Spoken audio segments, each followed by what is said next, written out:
Come here. Check the back seat. Gets in your head, right? Good. Because every year, dozens of children are forgotten in the backseat of a car by a parent or caregiver. All never thought it could happen to them. But with changes in routines, distractions, or a sleeping child, it can happen to anyone. Parked cars get hot, fast, and can be deadly. So get it in your head. Check the back seat. A message from NHTSA and the Ad Council.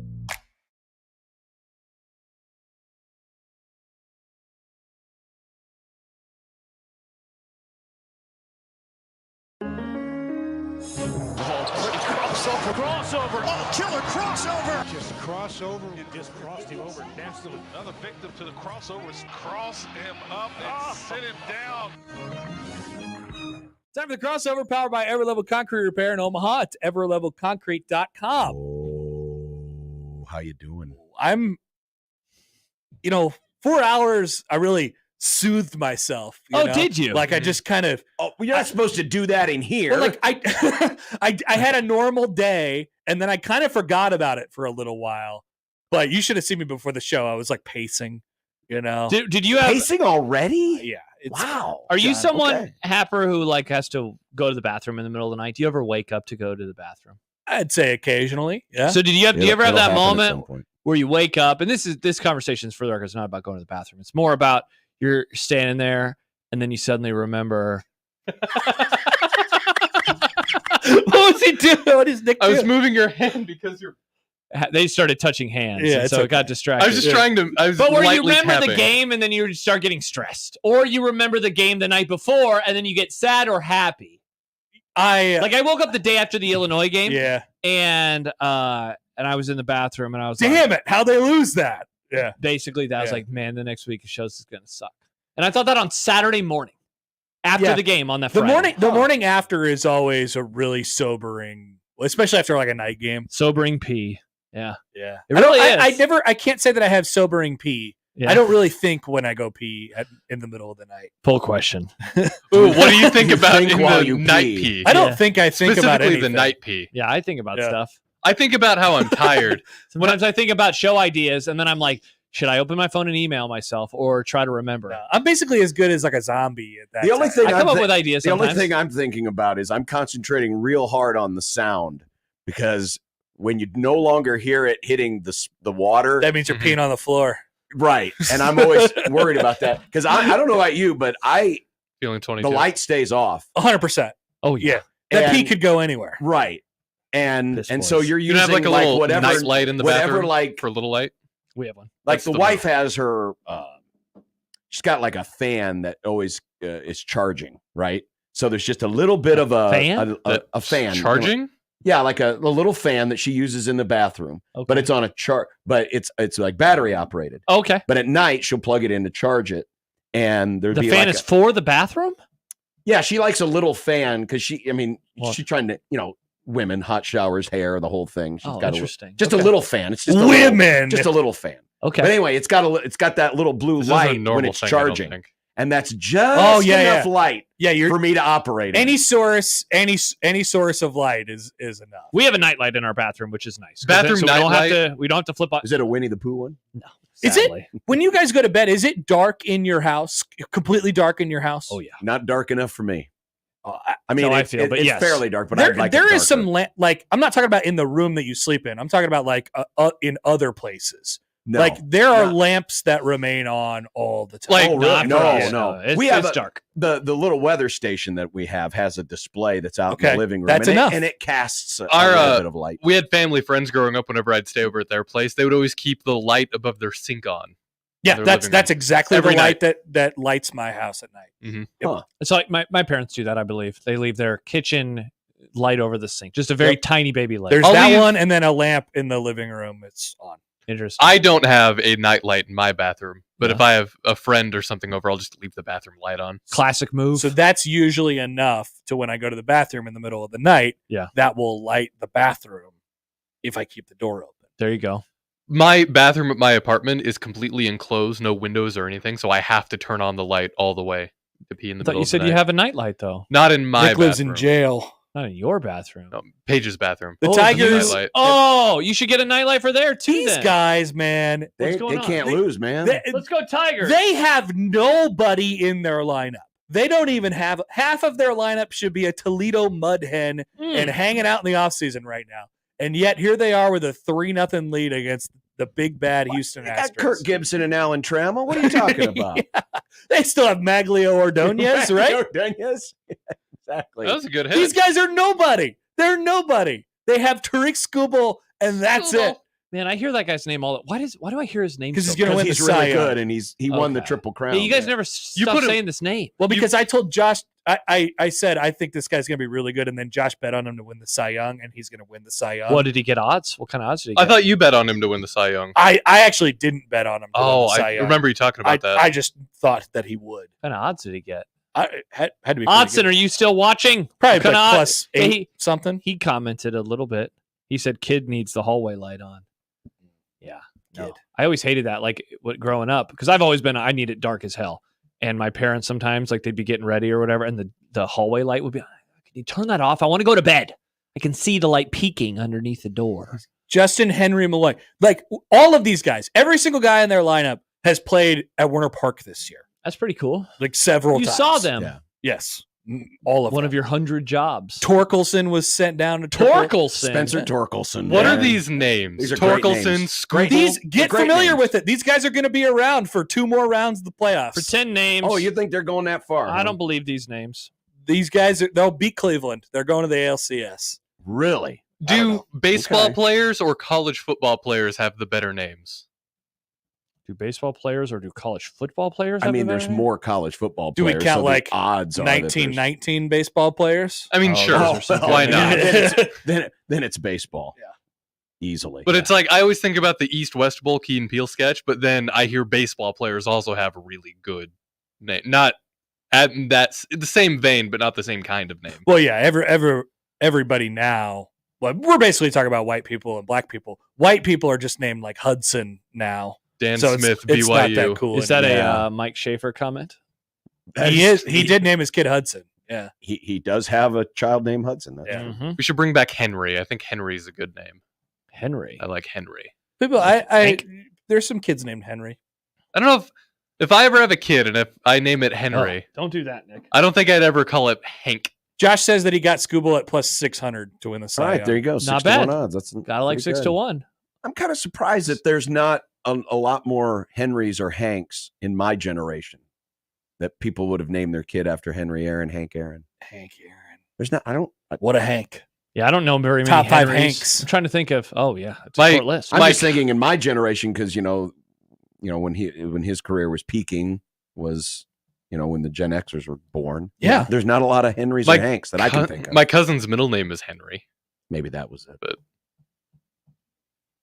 There needs to be more Henrys. I think it's a cool name.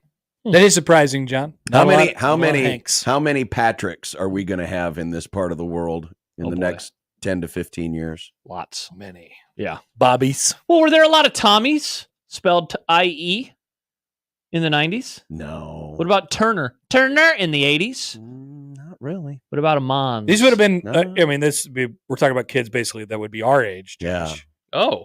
Not That's really. true. I don't know Yeah. any. I don't know Yeah. very many of these folks. Oh, so I just found the top 10 baby names of 2023. Hudson's absolutely on there. It's not. That's which region? Not true then. Which region? This is the Social Security Administration. So All right, so America. it's the United States. Liam is number 1 for men.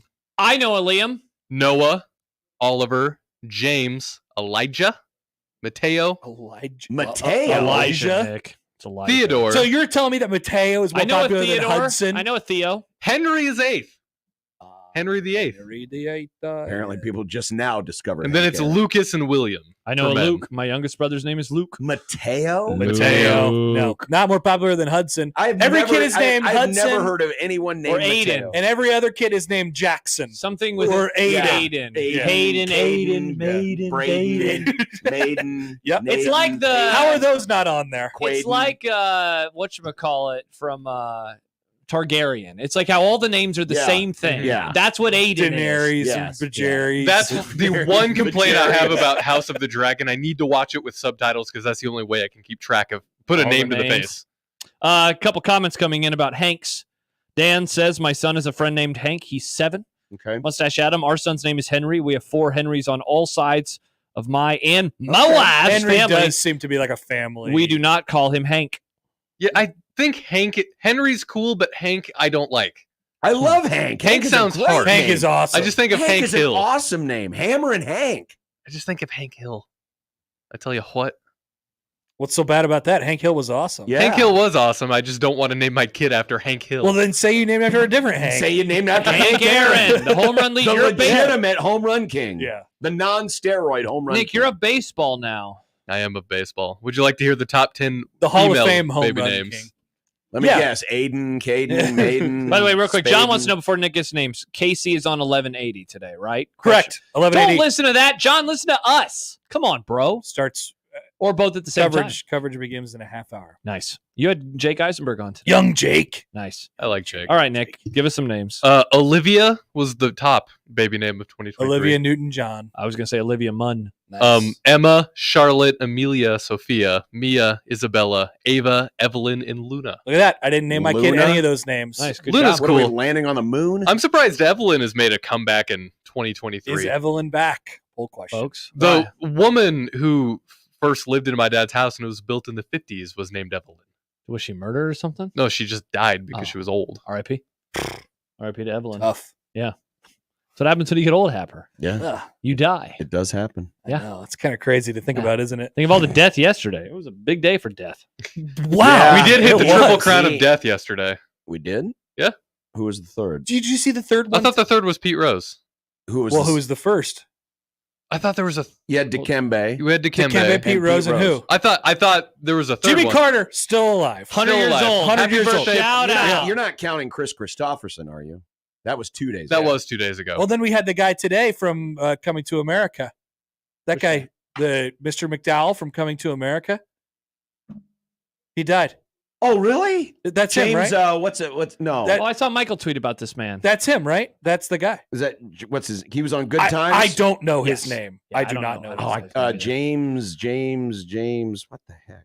John Amos. John Amos. John Amos. John Yeah. Amos. John Amos. I thought there was a third one yesterday. I thought there You were three did? yesterday. Wow, That's why okay. everybody was Well, worried there you about go. Jimmy Carter. I know. I mean, it's very hard. you know, because of Bidenflation, deaths are now happening in fours. Oh, no. Not in threes. It's now Spam. celebrity deaths in fours. Spam. Oh no, that's horrible. So Chris Christopherson, Dikembe, Pete Rose, and John Amos. So random. R.I.P. Chris Christopherson, by the way. There was a quote I read about him fighting with Toby Keith at a party. Hilarious quote. Toby Keith also dead. Toby Keith is also dead. I forgot about that. Jeez. Toby Keith died? Yeah, well, Last year. a few months ago. It wasn't last year. It was a few months ago. Yeah, it wasn't that long ago, John. It was probably It was before football season. definitely. That's how we Yes, mark which it was passage of famously a time. few months ago. It was BF. February. It was actually in last football season. The Super Bowl hadn't been played yet. weird. February 5th. I thought he had died after the Super Bowl. Whoa, he looks. What happened to him? I think he He had had cancer. cancer. Oh, Cancer. stomach cancer. Oh, that Yeah. sucks. Yeah, wow, he lost a lot of weight. That's too bad. But that doesn't count in this quartet. No. No, that No. was way too long That's ago. a Many long people time have ago. died since. Way too long ago. Suppose Jimmy Carter is now going, whew, got the fourth one in. Dude, I'm Let's good go, now. Jimmy. He made it to 100. This is all cake now. The original president. No, I guess he's not the original presidency because then Thank you, Jimmy. you had Coolidge. Coolidge was probably the OG presidency. What? I was gonna call him. Presidency. I was gonna call him the original Oh, presidency. presidency. I thought he meant presidency. I said, no, that would have been George Washington. Yes, you're President right. W. Yeah, I see what you're doing the letter thing. Yeah, Yes, my I'm bad. doing I the letter apologize. thing. I apologize. Nick, See the name last- some of the other presidencies. Let's see. There was Coolidge. There was Carter. Carter. Thank you. Clinton. Clinton. Nice. Hey, don't forget about him, Nick. He was president when you were born. I was a tiny baby boy. You were. Those are only 3 presidencies. When Nick Are was they? born, he was probably holding a cigar, preparing to Among others. use that cigar. He did use a cigar. He did. He did use a cigar. Let's see. 402 says Cleveland. American Picker guy croaked. Oh, the guy from American Pickers died? Who's that? American One of- Pickers. One of the guys from American Nick, Pickers. what is American Picker? It was these two dudes who lived in Iowa and they would go around across the country. Basically trading junk. Yeah, they would go across. Frank Fritz. They'd go across the country and I don't know who this find Not all these really Frank. cool artifacts and cars and stuff. I don't know what this is. This It's a guy. History Channel show. American Pickers was awesome. It was the best thing to come Bring out back of that commercial. the I miss History that Channel commercial. sucking. Oh, that guy. I And like it that even guy. fits. Even Thank you, Josh Odson, fits. for giving us a very fun bit. Man, sometimes I feel like in a span of a week every year, there's just a bunch of celebrities that die. It is. what It's happens, the way it goes. Once a year, there's just like a celebrity culling. Yeah. Well, Colon. yeah, like the famous. It always happens in threes. Mm-hmm. Odson says you're welcome. Yeah, thank you, Josh. That was Even great. fits. I loved that. That was so He made good. that? Odson was the voice of that. And And even even fits. That's right. Fits. Even fits. Wow, I think there's only been like 4 presidencies. What was that show again? The Husker Church of the Church Corn, of the Cleveland. Were those the guys that were Coolidge. miffed that we kicked them off the air because? Yeah. Was that the When they rural hired him. Yeah, the rural hiring. Yeah. Yeah. Clinton. They couldn't understand why the regular zone host needed to be on at that point. There's only been no. It was it for Frost getting It fired? was when Rule got hired. Rules hired. hired. Confirmed rules hiring. Yeah, because it was that They were even though they were church, they were on Saturdays, not Sundays. Then Moose was also mad. Moose was? Yeah, Moose was pissed Why? because he wanted to be a part of it too. Why? Who's Moose? He was the producer. What was his name? We had a Moose. producer What was his first name? named Just Moose. say his first name. Conrad. Conrad. Yeah. Oh, I remember He him. goes, Yeah. You called me by my government name. Yeah, Oh my he was God. board hopping a remote once, and they called him Conrad Whatever off happened the to air. Moose? Whatever happened to Moose? He got fired. I don't know where he ended up. Oh, now you What heard. did he do? What he didn't do, Oh, which was his job. he was Oh. he was inadequate. Wow. Yeah, that's Hmm. okay. wouldn't be the first. I'm of the glad he didn't do anything. producers. Odson points out some faiths go to church on Saturday. That's Josh, right. that's true. I apologize. I That's apologize. Some people go to church on Saturday night. They do, Saturday night, so they can mass. sleep in on Sunday. Is Yep. that why you go to Saturday night mass? So you can sleep in on Sunday? Is that the Well, that was the philosophy. Saturday but night's then all what right happened then? for The- massing. the difference between on Saturday, well, all right, here's how it works at our church. Travis, I don't know if it 1620 works the this scandal. way at everyone's church, but Yeah. the Saturday mass is a lot of people like to go for the reasons you just said. they can sleep. But there's also Get hammered after church. there's Hell also yeah. Let's go. there's also a lot of off-key singing. So you think it's a lot of bad you singers? think it's the B singers? Then You're talking about for the church. yeah, the and choir? Then the 11 o'clock on Oh, Sunday. Lord.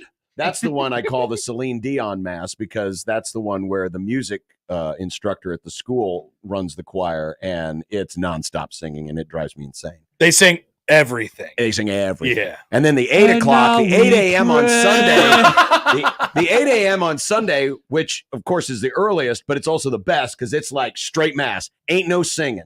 Ain't It's- no singing. Ain't no singing. See, My I'm in on mom that. sang at church, I'm in John. on words. I Just just want spoken words. I want the best You make words. fun of me for liking podcasts, and yet you want your church to be a podcast. I literally do. I don't want do. it to be a song. And you know what? You want it to be I a psalm. wouldn't mind turning it up to Double speed. It would be nice. Yeah, Can I just have great. mass as a podcast John on says- Overcast? John says no songs, only psalms. They Yeah, definitely nice. have church podcasts. Oh yeah. Oh, there's Right? church There's- podcasts. There's yeah. mass for shut-ins. There's mass for podcasts. Yeah. Indeed, yeah. They used to tape video of our church services because when I was going through midweek, we had to go to church, and if we couldn't make it through church, we had to go to the church's website and watch the mass, and we had to make sermon notes. I had to watch. I don't think I've told this story on the air, but you know how I've traveled around a couple of times this year and watched things. I had to watch this thing from one of the corporations that I worked for about harassment in the workplace. It was like 85 minutes. Now I'm getting paid for it. Thankfully. Holy God. Yeah, so I did it during. They needed an 85-minute video to tell you not to harass people. Yeah, the best part was the company it was from. I'm not going to say any more after that. But it had a lot of there were some quizzes a part of it where it's like Bob walks up and says, you know, hey, Sally, Hey, how are toots. you? Is that okay? And it's like, yeah, that's okay. And then it's like, What's Bob up, walks sugar? up and says, hey, can I get a picture of your feet? Is that okay? No. it's Did you not answer correctly? I did, thankfully. Do you know who famously did one of his corporate seminars while he was also calling a baseball game with me last June? Wait, would that have been Farron?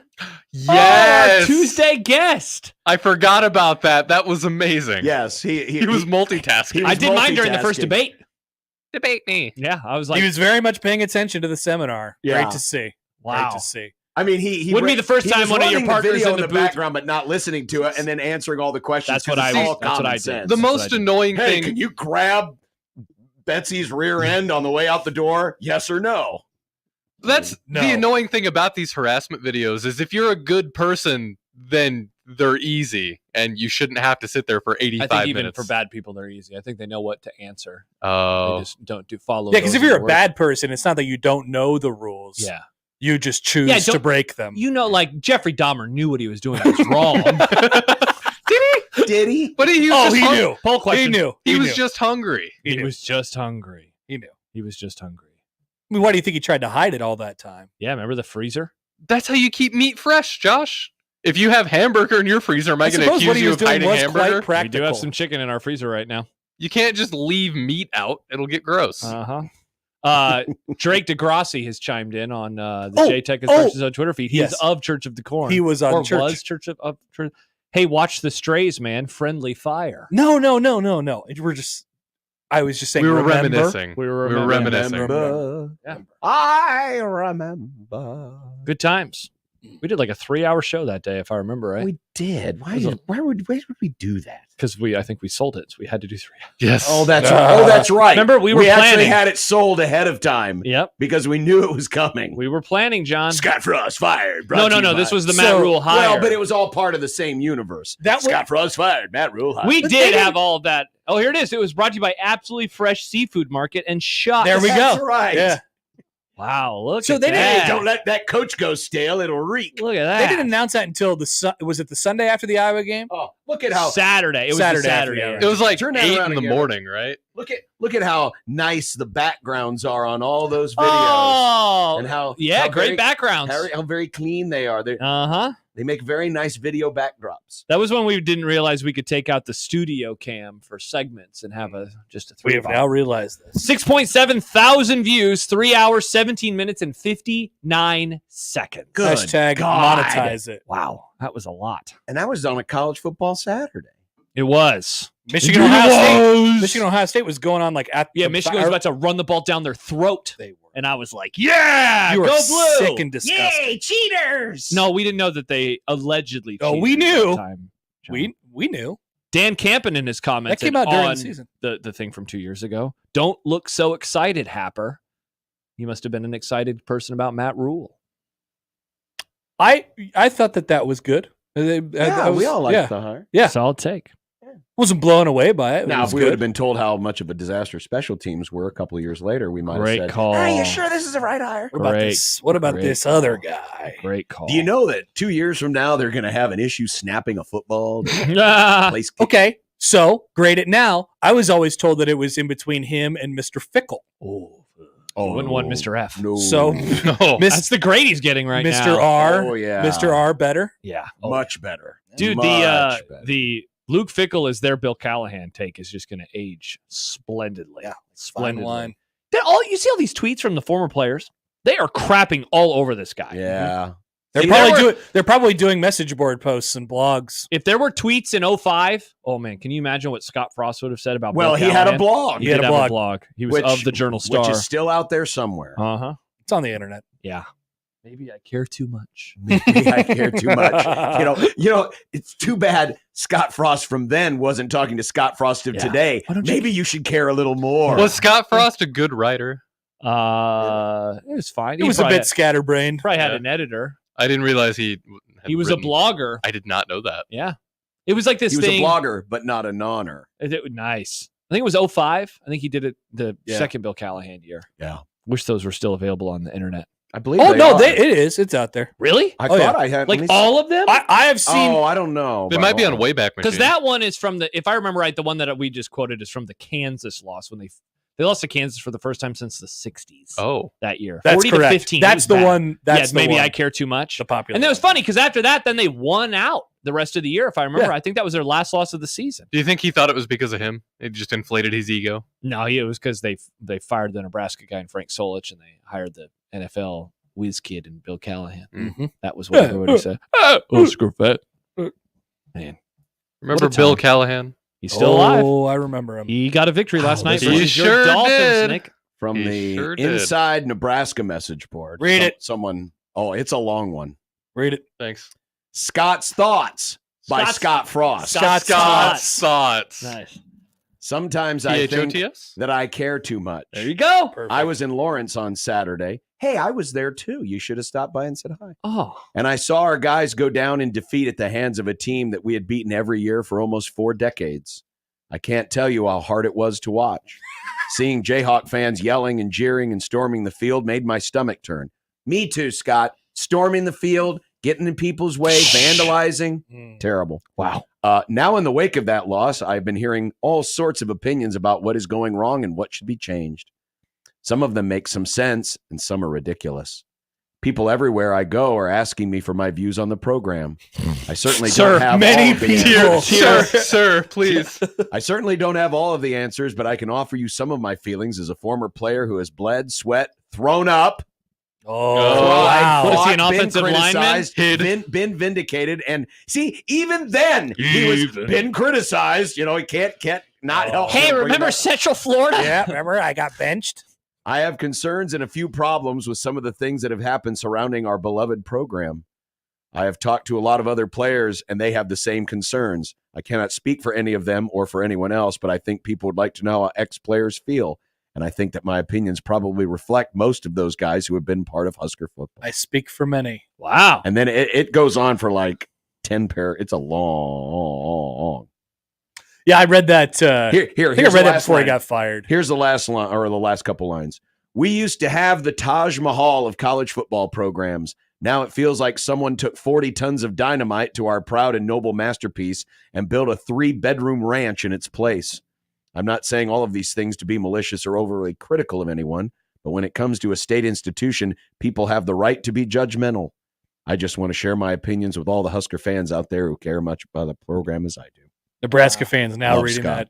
Give me the 3-bedroom ranch. Love that. Yeah, seriously. Sounds 'cause, awesome. now to live in a shanty. What are they in now? Yeah. Poll question. What was the reaction to those pieces? Do you remember? A lot of give 'em hell, Scott. Yep. Yeah. They were very supportive, I think. Yeah.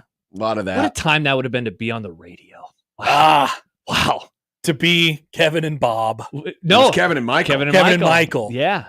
Stay tuned for 15 Maybe- minutes of conversation about this. very soon. Interesting. Maybe you'll hear 5 questions. 5 questions asked about that in a future video blog or whatever we call it. A vlog. Dude, I was thinking about vlogs today on my drive in. I was thinking, wow, will this be back with a certain someone and a camera really close to his face and Yeah. John making fun of him? But wait for it. Yeah. There's something about that you don't know yet. You have information? No. Oh. Well, I mean, I have something that I can add. I could add my thoughts Oh, okay. to the new blogs. Okay. Blogs. things Okay. like that. All right. So that'll be good. That'll be perfect. You know what? I was thinking that I should interview you guys about 1620 The Zone. Yeah. You guys down to do that? I would love to talk to you, Happer. But only for not that 15 long. minutes, 5 questions. Could we just how about we just plan it during a segment like at 250 or 150 on a random weekday, and then kill 2 birds with one It stone. would be 2 birds. People would like that crossover. They would love that crossover. Yes. Yeah. Yeah. Nick's being What's a little what's Nick doing over there? giggle gal. Giggle gal. Being a giggle gal right now, are you not? Yeah. You're a little I am. Kamala. Theo says I would like Kamala over here just laughing. Kamala, I don't want no drama. That's you over there. Yeah. Theo says I would like to hear the zone history wave emoji. Theo, you might get 5 How many questions. minutes? You Yeah. might get 5 questions. 15 minutes only. It's going to be a great time. Oh no. I just realized depending how things go in November, Kamala will be President H. Wow. Yep. Mrs. H. President Guess, Kamala. guess we need to root for the other guy then. Can't have a President H. We already had a Mr. H. We We did. all know how By that the way, went. somebody told me this morning that there is a debate tonight. Is this true? there? Apparently, there's The vice yes, presidential the Veep- debate. the Veep debate. Wow. I bet that'll be awesome. That will be great television. Yeah. Hey, just whatever makes sense. I think I'm gonna not watch. You it. passing on this one? I'm gonna watch some. Great You're gonna watch the- volleyball. You're not not going gonna- to Blair Witch Project? You're not going to support No, a fellow baseball, man. Have Nebraskan, you watched, John? when are you going to watch the Blair Witch Project? he's a fellow Nebraskan, like I'm a fellow Iowan. Come Well, on. he literally is from Nebraska. He taught. He was a coach. Yeah. Oh my, was he a coach? John, when are you going to watch Blair Witch Project? I don't know. Okay, well, Where's JD Vance from? Ohio. That's why he went so hard in the paint about the eating cats thing. Joel says, who is Wisconsin's version of Jason Peter? He surely has a take or two. JJ Watt. Go find him. Nice. Oh, we should get his thoughts on Wisconsin football. I want Russell Wilson to be their Scott Frost. That would be awesome. He transferred in. He comes back to be the coach. He's a freaky weirdo. Yeah, that'd be great. Not a bad idea. It's a freaky weirdo. I would love it. I would love it very much. Has anybody thought to ask JJ Watt about the atrocities that are happening at Wisconsin at the moment? Somebody should ask him, see if he has any takes. Oxen says, wait, Blair Witch's movie club? John is going to hate it. Must watch movie club segment. Amazing. I mean, could it be any worse? What was the last one I really disliked? Super Troopers? No, I didn't really dislike it. It just wasn't funny. There was one I really disliked. Really disliked. Yeah, you have the list. You have the Lobster. You guys haven't seen The Lobster. We haven't watched The Lobster. It wasn't Swiss Army Man, was it? Oh, that was pretty bad. I like Swiss Army Man. It was I did weird. too. That was great. That was dumb. The soundtrack was amazing. John, you love dumb things. John, you pick movies I love dumb smart things, not dumb. I feel like I'm things. learning that's not true. That John is not who I thought he was. John, you like Bum Fardo. Thank you. You spent Bum half Fardo's of hilarious. Super Troopers is the same funny that Bum Fardo is. No, Funnier. there was nothing funny about Super Troopers. I'm sorry. I couldn't believe he didn't think Leader Acola was hilarious. Yeah. No, Leader Acola. Shenanigans? Do we make but Leader that was the Acola? only line I had ever heard from the movie prior to seeing Shenanigans. it. So What's that place with the goofy bleep on the walls? Oh, you're talking about Shenanigans? Oh. You boys ever been to Mexico? John, have you ever seen Beer Fest? Same I have guys. not. He would probably hate Beer Fest because Unbelievable. Broken Lizard made it. They have a new show on Yeah, Hulu, you might I be think. right. It might have been. It's a fire department show. The Swiss Army Man was bad. I hated it. Which one's One Life? That was that one with Anthony that Hopkins was the Holocaust movie. Yeah. No, it wasn't Holocaust. Not It was pre-Holocaust. That's it. It's Holocaust adjacent at the very least. It was the pre-Holocaust movie.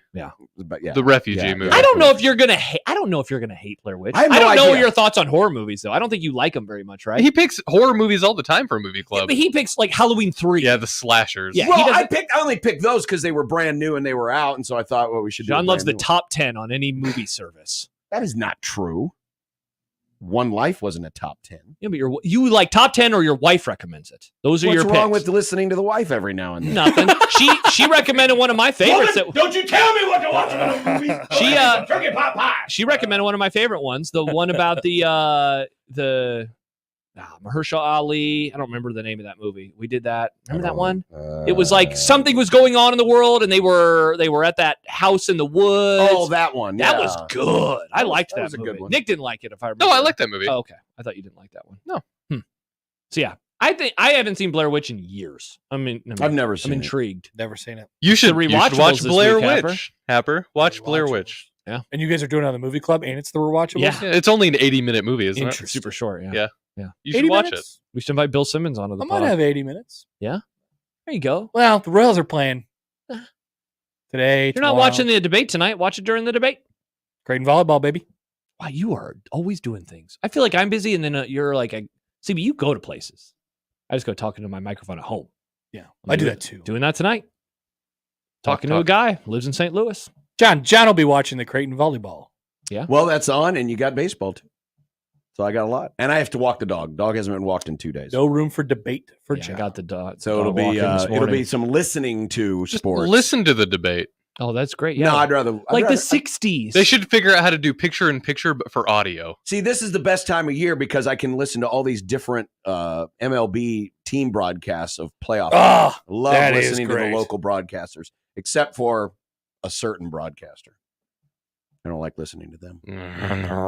Hey! Really? I have never. What about young Jake? Well, Jake I'm is sure great. he's fine, but I love Jake. You don't like Denny? do they? Oh, I can't stand Yeah. him. Hall of Famer, Ford Frick Award winner? Yeah, The man well, who's never called an I- exciting I- World Series win. I call that a participation trophy induction. Hearing He his is call, quite old. Hearing his call of the Royals winning the World It's Series pathetic. is so sad. It is sad. What about the 1985 one? He was It's- counting down. 0 outs to go. Yeah, but it was like 0, and we'll be back with a total. No, he wasn't that old in 1985. He always He sounded wasn't old. that grumbly in 1985. The Grumble Boys. I just remember that's one of the reasons why I Great don't. moments in MLB. It's one of the reasons I don't like the Royals because because when you lived around here, Wow. it was you gotta like the Royals. They're the closest team, huh? And it was like, Dan that Mickey? Matthews, he's the best. And so, They're goofy. Watch the Royals, haha. And so I remember turning on a Royals radio broadcast and I was like, I'm used to Harry Carey, man. I'm used to fun. Fun. Yeah, exciting, John was a drunk guy. and sometimes drunk guys are better Who friends. also sometimes gets horny about people who are in the crowd. Well, it was the 70s, 80s 80s, and 70s and 70s. and- yeah. and It's part of John into the 90s. And then he into the died in 90s. 98. Is then he John died. horny because he grew up watching Harry Carey? Oh, he's horny because he grew up in the 70s and the 80s. and the sometimes 80s 90s. and sometimes the 90s. And Yeah. men tend to get See, Nick, it was a horny. different time though. It was a hornier now, time. now you have the whole internet at your disposal. obviously Connor's John- been horny recently. John had within to the last- imagine. He had to use 15 his months. imagination. What can I say? Yeah, congrats on He It that. had was to, in the- the words of John Lennon, imagine. He had to get the Imagine. swimsuit edition Yes, exactly. or find a forest. Imagine being a young son. A young spry boy. Yeah, you have to look at the swimsuit issue. Mhm.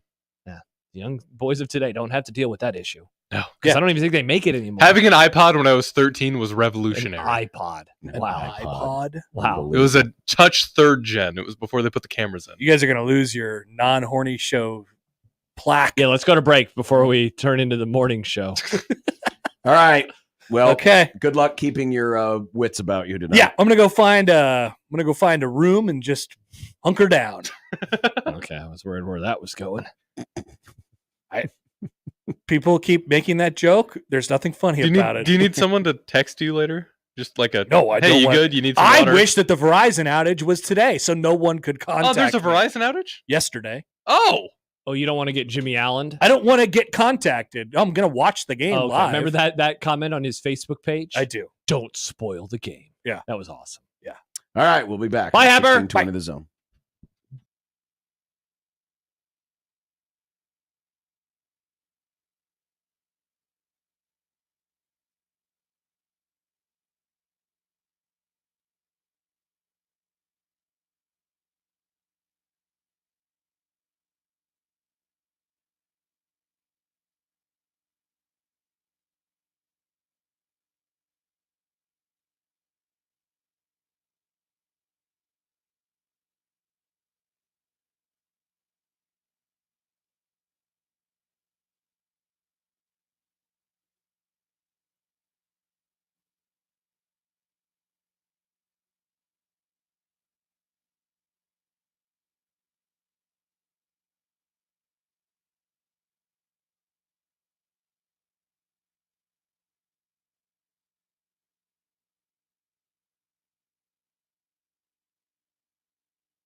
Man, What? You talk about finding out more about me because of the movies. I'm finding out more about you because of the weird things you and your friends used to get into in high school. Yeah, but you always knew I was a freak.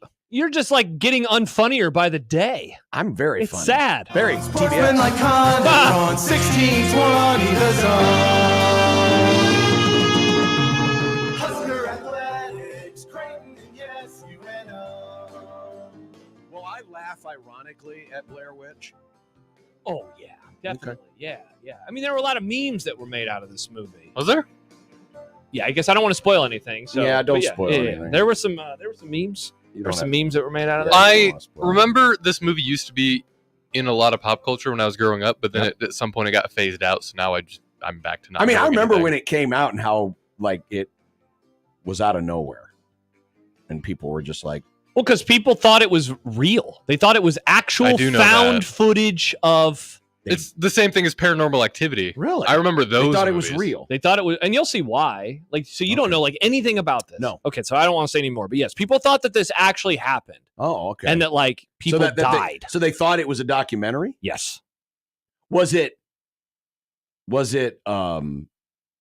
because the way they promoted market. that way? Yes, because they Okay. market, and it was the 90s, and so the internet was in its infancy, and so they marketed it in a very specific way. And you're not going to recognize any of the people in it. It's like that also played a part in it too. But yes, there was some, what do they call it, guerrilla marketing? I believe there was some guerrilla marketing attached to this movie. And so when it came out, people were like, oh my gosh, where are these people? We need to find them. We need to let their families know.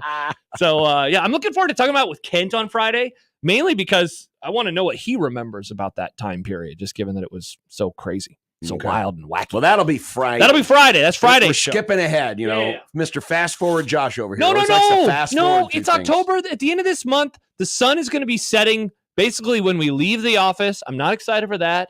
It's going to be really cold. I'm not excited for that. Football will still be here, and I'll be excited about that. So, like, I like, I don't know. It's always the rub about fall. I love it, and then it leads to the worst time of the year, the cold, dark winter. Yeah, and you're But the one. Christmas! Man, I was thinking about Christmas today. Why? I don't know, because my mom loves Christmas, and I love my mom. Sue me, John. Well, your mom probably likes other things that you don't like. Yeah, tomatoes. There you go. Yeah, my mom loves You don't tomatoes. get excited about tomatoes. Because your mom is a normal adult. Yeah, well, That is true. I eat salsa all the I mean, time. we're I don't working- understand my tomato dislike. I probably like them. You're not the only one. It's weird. I have a friend who's the same way. John. Who hates raw tomatoes, but eats salsa, eats spaghetti sauce, eats pizza. All So that stuff. Josh a recently freak. found out he liked gravy. Yep. What if he Oh. recently finds out he likes tomatoes and then we try tomato gravy? We give him tomato gravy. I mean, isn't that just like red sauce? Not really. I It's like- a little different. Well, you're talking Sunday gravy, Like tomato like- gravy and grits. You talking about the gravy? tomato gravy and grits. Oh, you've never had tomato gravy I've and never grits? heard of this. Oh, Bing, bada, bing, bada, bing. it is. It is sounds- a Florida thing. This is my Florida hat. Okay. I thought okay. you were talking about Sunday gravy, which is the Italian Sunday. No, meal. tomato gravy goes on grits. I've never heard It's of. okay. I don't like tomato. Clarence says, Josh, call your shot. Last snowfall of the next year. Shut Ooh. up! Do not tempt him in any way, shape, or form, you monsters! Wow. As we get to the Grum Down, Grum brought to you by Down! the referees at John Higgins Weather Guard, we've got live playoff sports. Yes. We're gonna put Detroit's up 3-0. We're gonna put the Royals on the big TV, right? When that game's on. We should get the third TV set up today too, because at one point there was gonna be 3 games, right? Well, it'll be later. Okay. I would rather watch the Royals. Yeah, than me this. too, Nick. I don't care about the. I don't care about the Could you Astros. turn But the we want volume? them to lose. Nick, the mute thing showing there is really upsetting me. Could you like turn the volume up or down? Mike know why Farron will it's be muted. along in a few moments as Yeah, we there you remember go. Pete It's fine. Rose. We can't hear it, right? Sorry. Should it be Emmett? Should it be Dante? Oh, Part of the conversation. Inferno. We did not get to Any of the Matt Rule Any audio Matt that Rule Nick audio, loaded so yesterday. we'll get to During it. the show. Don't worry, we'll get to it. Good job, Nick. At least you Thanks. got it done. I appreciate you. Thank you. I wish John did. I don't. Michael Bruntz, Husker Fair. 24/7. Nice. And Steve Sipple of Husker Online will be along. Nice. The hot take market today. Yeah. I've got a couple, and I've also got an impulse buy. You know how you walk out and there's Yeah, all the People sure. magazines and the candy bars and the gum and stuff. It's an impulse buy. Okay.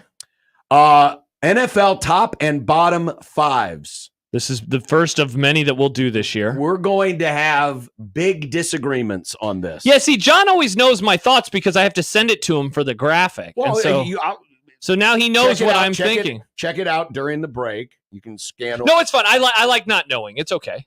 But we have very much we are disagreeing. Oh, big and I'm time. going power rankings. I'm not going about any resume. So there's one fan base that is always talking about being disrespected. Oh, here we go. No, this is power ranking. Oh, here we go. They're not one of the top 5 teams in the NFL right now. I don't care that they're 4-0. Well, wait till you see his rankings. The Corleones and the Barzinis are making their move on college football. Nice.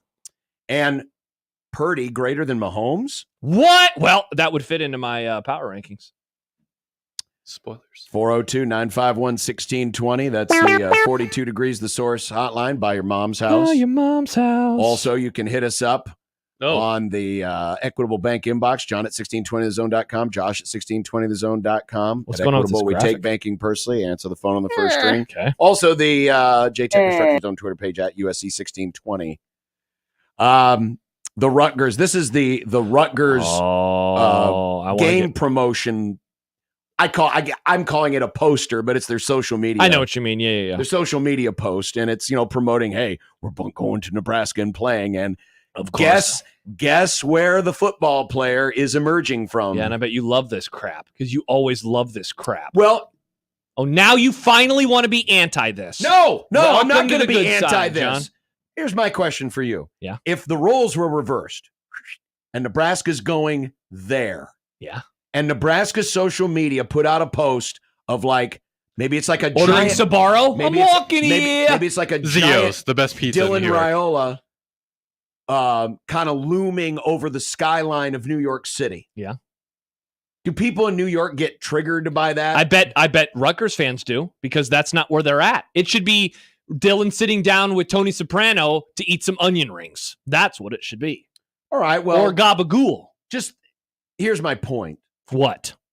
Why do we get so damn Because there's triggered? not corn in the middle of downtown Lincoln. That's why. But they're when coming to Creighton hosts UConn, they play in downtown Omaha. There's not cornfields. I hate to tell you this, but the skylines of Omaha and Lincoln don't resonate across the rest of the country because they're not a famous skyline. They're insulting us, John. No, they're not insulting us. This Wanna is what bet? we do. We're freaking farmers. We grow the food. I bet they for the pigs. Don't we? I thought our corn was for pigs. Isn't it? Isn't our corn for pigs? Some of it is. Iowa's and some corn of is for it's- fuel. Yeah, and see? some of it's for the ethanol. See, we don't and even some eat of our it's corn. for us eating it. Oh, I thought that we never. Also the cows. Some And of the it's for the cows. cows. Yeah, Feed exactly. The corn is a very useful grain. It does a lot of different For things. the record, I love corn. Whiskey. Which is why I love we should be whiskey. proud of our corn roots. Nah, not in Stocks. Lincoln, Nebraska. Not in downtown. Not Do where you they play know, football. I They should could- show the player on O Street. I could drive less than 5 minutes from my house, and Yeah. I'm running into cornfields. Hell, you must live in Western Nebraska, John. And I live in Lincoln. I don't see any of this stuff ever pop up on my For You page. But for Iowa or Iowa State, is it the same? Where they're just in corn? But who knows? Maybe. I don't know. Yeah. Probably. So what? But Iowans don't And care oh, by the because way, we the nickname love of the corn. team, the Cornhuskers. That's true. It is. It's a great nickname. Want to be the All I'm bug saying eaters? is don't be offended by it. It's who we are. It's what we do. We grow the food. We do. We make the world go round. Without us, there is no you. Wow, really? Yeah. Nice. What do they do in New York? We trade stocks and we watch the Yankees. Yeah, pretty much. That's it. Yeah. Let's go to Broadway, yo. Hey, let's go to Broadway. I'm Spider-Man. Yep. Yeah, Spider-Man is from New York City. That's true. I don't think that's what New York is I'm known. Spider-Man from Queens. Mm. This is how I I sound. don't think that's what they think of New York. That'd be funny if that's what they did. Nebraska goes to New York to Rutgers the next time, and like Spider-Man's Spider-Man. shooting That would webs be in the really background. funny. That'd be pretty good. Did you know Peter that- says, "What would the poster be if they were still the bug eaters?" Probably. Bunch of hicks. Probably An up close of the visor on the helmet with a bunch of splatter on it. Probably. that. Yeah, a lot of grasshoppers. Yeah, You for know? sure. That's what it would be. Joel says, "Don't forget the corn syrup and starch, which makes beer." Exactly. It does do that. Exactly. Without us, there is nothing else. I mean, there's We're the Iowa. most important place in the whole Yours. world. Iowa has a lot of Wow, corn. we serve. Well, yeah, they do. We give the world life. Yeah, we bring the world. Put life. that on our sign. We It's not also home create- of Arbor Day. It's home of life givers. Well, I mean, without trees. What's Arbor Day? Who cares about Arbor It's about Day? trees, Josh. I love trees, but why do I care about Arbor Day? Because it's for trees. It's about planting a tree. They I give love you trees. oxygen. I just have never participated in Arbor Day. Is this like a party that people have? And You've never been to the Arbor Day party? in Nebraska City? I've only been in Nebraska City one time. I've been through Nebraska Got really City. hammered. Don't really remember much of the night. I went through Nebraska City at like 2 a.m. Wow. That's, Shout I out It's was on a my way back fine from little Kansas. town. The Arbor Day Lodge is a fine place. Cool. Nice big lodge out there, and they do a lot of stuff. They make the lodge out of wood? Oh, that's a I tough mean, look. Wood and metal and brick. Hey, get those concrete. trees over here. We need to know, sleep. You know what we usually? I mean, we don't build things out of sod anymore. I remember when I learned about walls. I was like, I thought they were wood, but I was like, how do you have one giant piece of wood? I was like, how does What? this come from a tree? I remember when I learned about walls. It's quiz time. What is the wall made of, Josh? Oh, I can't remember the name of it right now. Plaster? There's plaster in it. There's plaster in it. Yeah, I don't know. It's called drywall. Drywall. So what Should've it named is, it wet wall. it's multiple sheets, and Yeah. then you put the plaster in the I little know. krebs. I remember when I learned it. And then you paint. Yeah, I was like, wow, this is wild. I was probably like, I was young, John. It wasn't last year. Was it? It wasn't. I had to be at least 11. It was probably 1999. No, that's a fair take. Yeah, thank you. I didn't know much about drywall until Yeah, exactly. What do you expect 10-year-olds to be like, oh, that's how it's made? if No. you were Amish, you would. Well, that's true. Do the Amish use drywall? Poll question. I doubt it. I I wonder- doubt it. They're really good at making barns, but Amish people don't listen to radio. it's true. That's a bummer. No, There's they a whole don't. audience out there that we could be, telling about the zone. We should pay for a service. Find a service that will transcribe our whole show and then deliver it to the Amish. Nick, put it on a bulletin board. I think it's called StreamYard. I think if you go into the back end of StreamYard, you can get Like, the whole show. Here you go, the Let's Amish. see how Man, many. That's not going to make a We're lot of missing sense a whole to a lot of analog people. demographic. Mm-hmm. That wouldn't make a lot of sense to a lot of folks. I'll I'm download afraid. the transcript right now, and we'll see how Well, many. the Amish can watch sports. I'm sure they keep up with scores and stuff. All right, here we I go. bet the Amish love baseball. I don't know. This is long. See, the problem is my Cup and a hat impression sounds of like the a- Amish all comes from the movie Witness with Harrison Ford, which might be a good movie club selection someday. Yeah? It's a good movie. I'm reading the transcript of yesterday. It's just very wild. The Braves are playing right now. Cup and a hat. Okay, he's got a cup and a hat. He does have a cup and a hat. What are we talking about? Look at the transcript. That's the whole show. This is a really fun bit. Look at Just that. Post that transcript on No Context. All right. The whole thing? Well, I can't do No, the whole just thing. the It's parts too- that you read. Yeah, okay. Take a little snip. All right, perfect. Snip, snip, snip. Oh, Alex Sindelar making a rare appearance Hi, Alex! in the chat. I love the idea of a New York sports radio show producer listening to this segment to cut out audio of Josh and John making fun of New Yorkers just to have it spoiled by Nick yelling, "I'm Spider." Oh.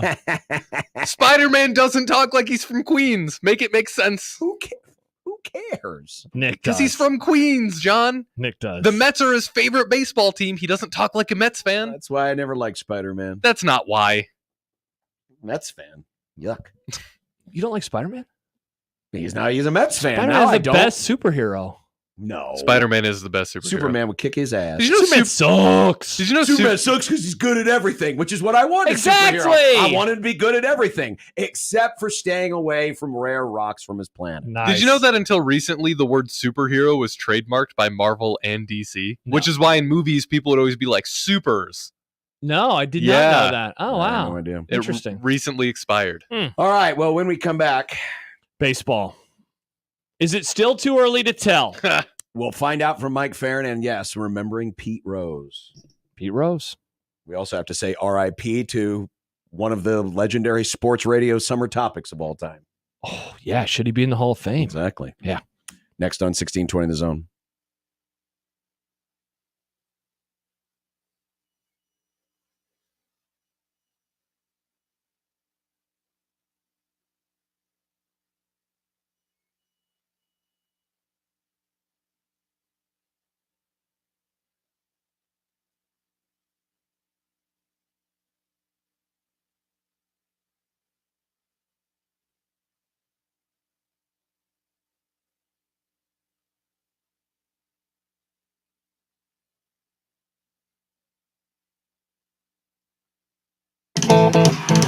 ZZ Top, the Elevation Tour. October 1st, Liberty First Credit Union Arena. Playing all their classic hits. ZZ Top.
Mike Farron, Sirius XM MLB Network Radio. Ladies and gentlemen, now singing the Mike Farron Open, it's Mike Stibbs. Just make sure it sounds sexy, Stibbs.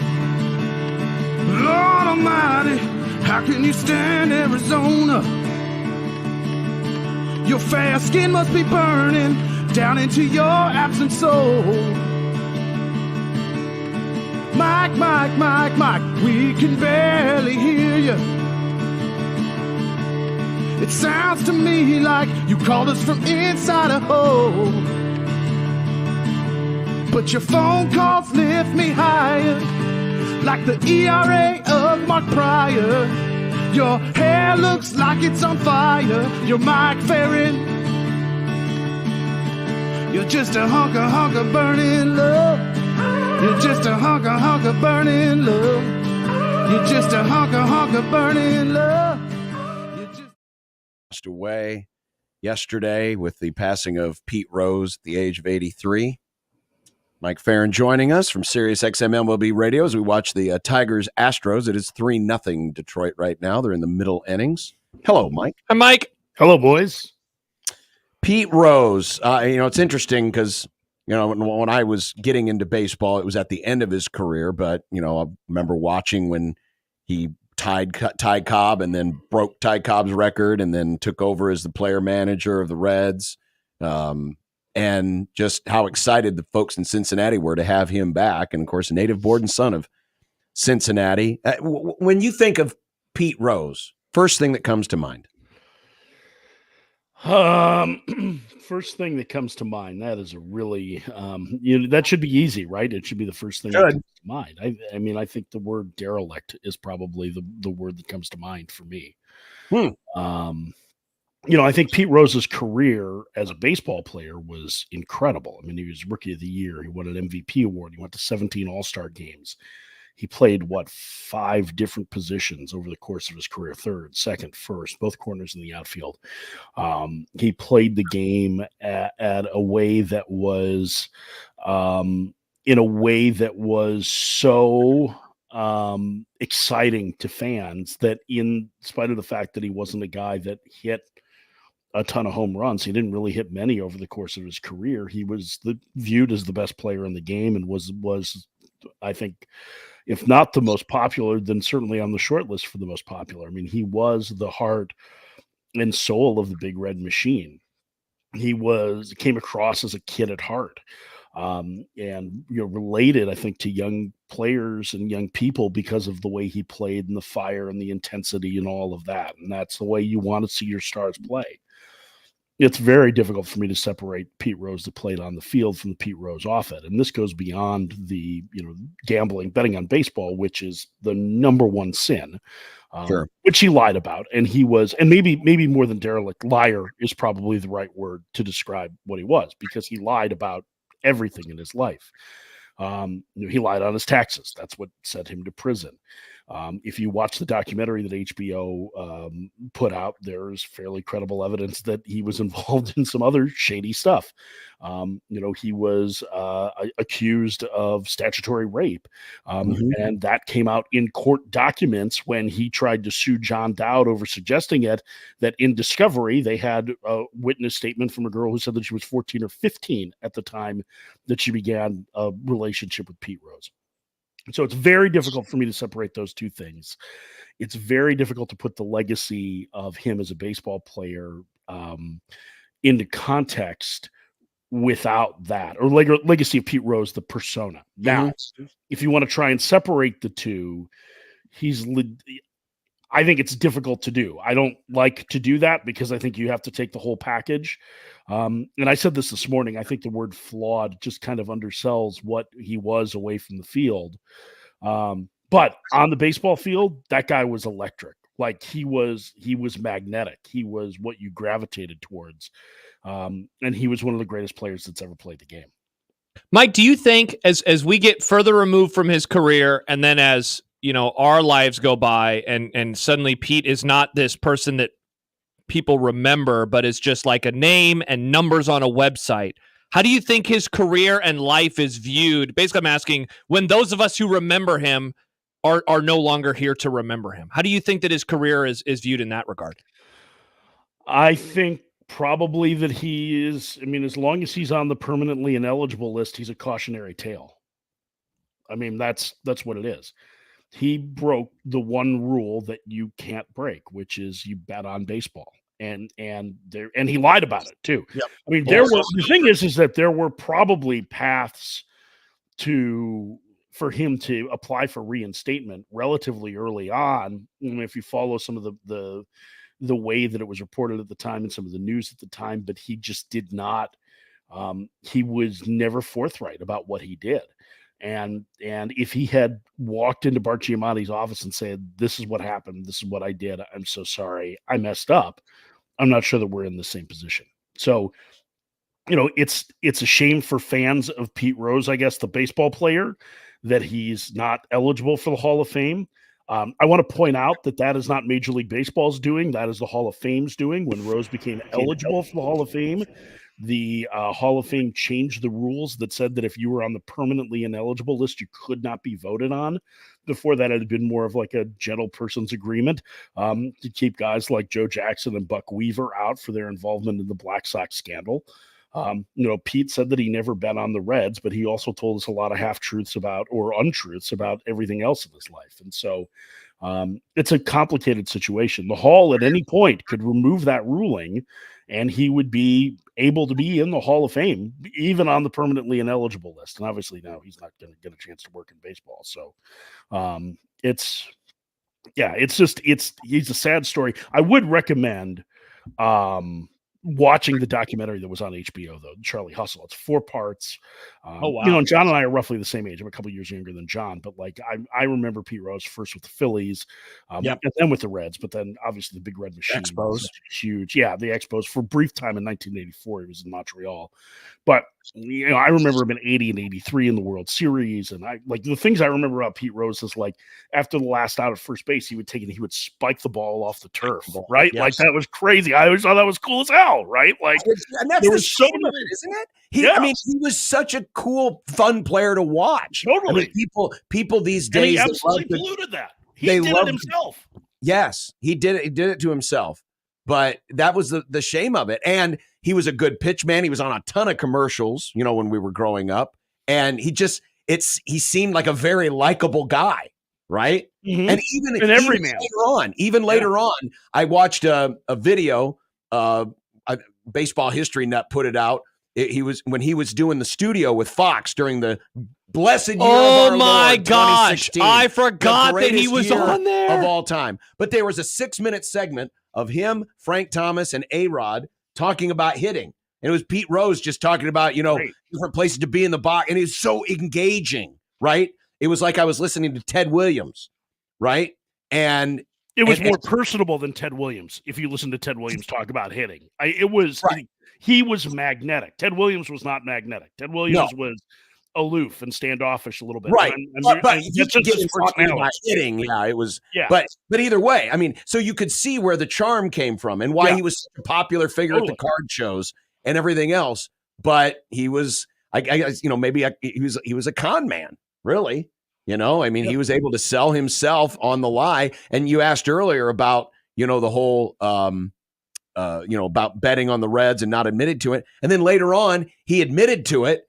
And it was really more for his profit. It was his book, right? Yeah, Is that for his book. Yeah. And then he would start signing things. I bet on the Reds or whatever. And so it actually became a profit for him. I bet on the Reds. Yeah. I mean, I think there's and again, but he said about I never bet against them.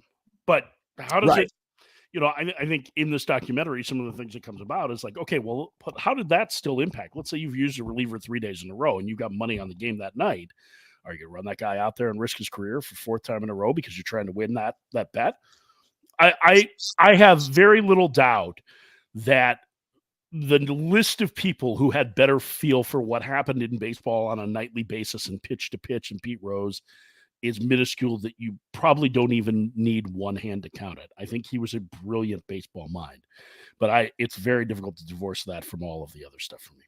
One more on it, Mike, and I'll just ask the obvious question. Do you think that they ever lift that ban? Do you think that he is ever a Hall of Famer?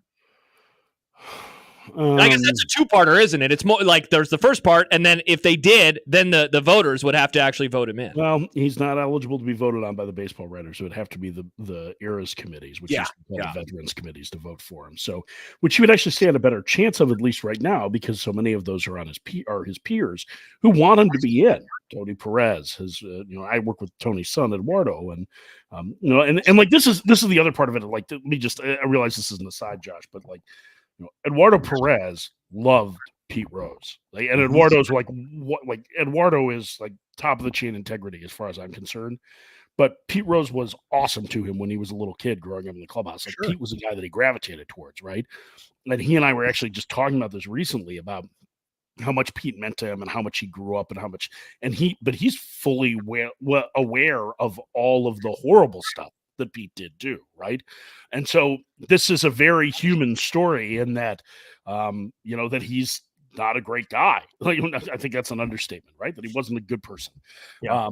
And that it probably, all of this came out not just because of his fame, but because he lied in the first place. And if you lie and somebody catches you in a lie, they're going to start unraveling the others. This is important for any of you listening who might need crisis management at some point. So, so I think there's that. So there's a couple of different things. If Pete Rose, if the Hall were to lift that ban, I think Pete Rose would be in the Hall of Fame. Yes, I think that there would be a path for him to be there. I just have never heard there be any interest from the Hall of Fame to change that rule. Well, on to the playoffs. Bottom of the fifth, 3-0 Detroit. So we'll skip ahead to the game starting here in about a half an hour. You got Royals and Orioles. Peter said on here. Yeah. Go ahead. In the chat, he says, if you don't think people in MLB, first of all, Pete, it's not the MLB, it's MLB. Get your grammar right. If you don't think people in MLB, the NFL, the NHL, and more are GMs or owners are gambling on games, they are gambling. They just hate Pete. No, the last part, remember, the owners have nothing to do with this. The Hall of Fame, which is a private institution. The Forbes-Clark family owns the Hall of Fame. That's on them. There were 4 players that were suspended by Major League Baseball earlier this year for betting on baseball, including one who was placed on the permanently ineligible list for betting on games that his team participated in, even though he was on the injured list. Tucupita Marcano is on the permanently ineligible list because of it. Pete, I believe you are right. There probably are players. We have seen it in the NBA. We have seen it in the NFL. We've seen it in Major League Baseball. It absolutely is happening. The problem is, if you lie about it publicly, you are exposing yourself to people doing research to figure out whether or not you lied. And that's what happened. And Pete lied a lot. Over and over and over. Yeah. Sometimes it's not the crime, it's the cover-up. Yeah. And always, almost always. Yeah. You know, that's that's what brought down a president. Yeah, I'll always think of the Jim Gray at the All-Star game. That was at Fenway, right? Is that where that one was? Yeah. Or was that the year before the All-Star game? It was the World Series. It was the All-Century team. That's what it was. And he asked him on the field, and and he lied in that moment again too, and he was upset about the question.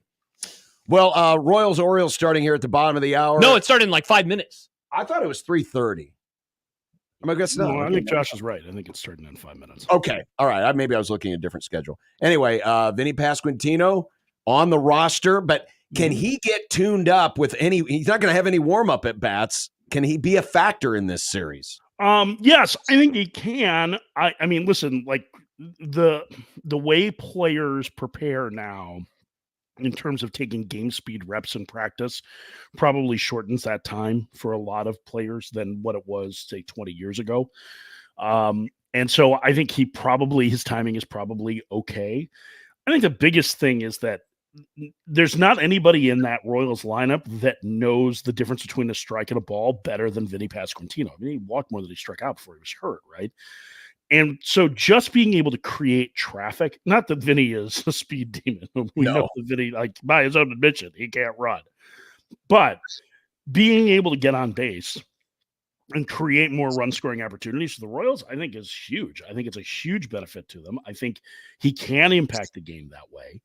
Looks like they have a very difficult test. The Orioles, who kind of meandered their way through much of the second half of the season, got healthy the last week of the year. Their skid coincided with when Jordan Westburg got hurt.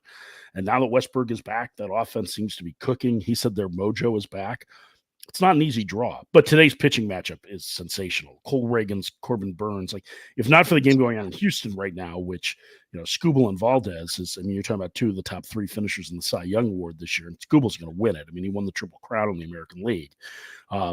Ordinarily, Burns and Reagans would be the marquee pitching matchup, right? But it's the undercard now because of this one. So, I think this is a really interesting series. I think it definitely helps to have Pasquantino back. I think it makes that offense, which was really good for most of the summer, it's going to make it hum a little bit better, whether he gets a lot of hits or not, my guess is that he's going to work deeper counts. He's going to wear down pitchers, and he's probably going to draw some walks, even if he goes like, let's say they win it in 3 games and he goes 1 for 10, or 1 for 8. Let's say there's probably going to be a couple of walks in there, or 3 walks, 4 walks that end up having an impact on it as well. So yeah, I think Pasquantino's presence is pretty big.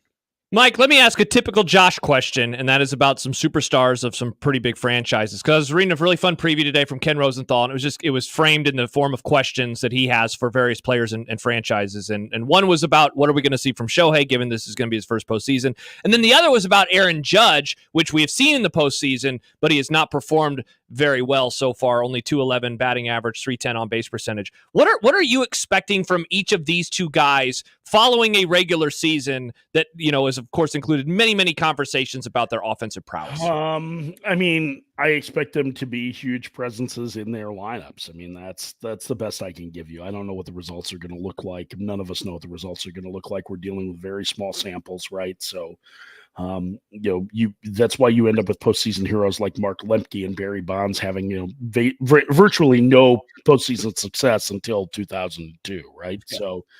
So I think I don't know what the results are going to be. I mean, I think from if you're looking at it from a lineup standpoint, the Dodgers having Ohtani in the lineup gives them one more Hall of Famer at the top of their order, right? Last year, Betts and Freeman had a miserable division series, and that was a reason why they lost. Now, you can bet on all 3 of those guys. Maybe bet's the wrong word in this conversation. Are you do you think all 3 of those guys are going to have terrible series?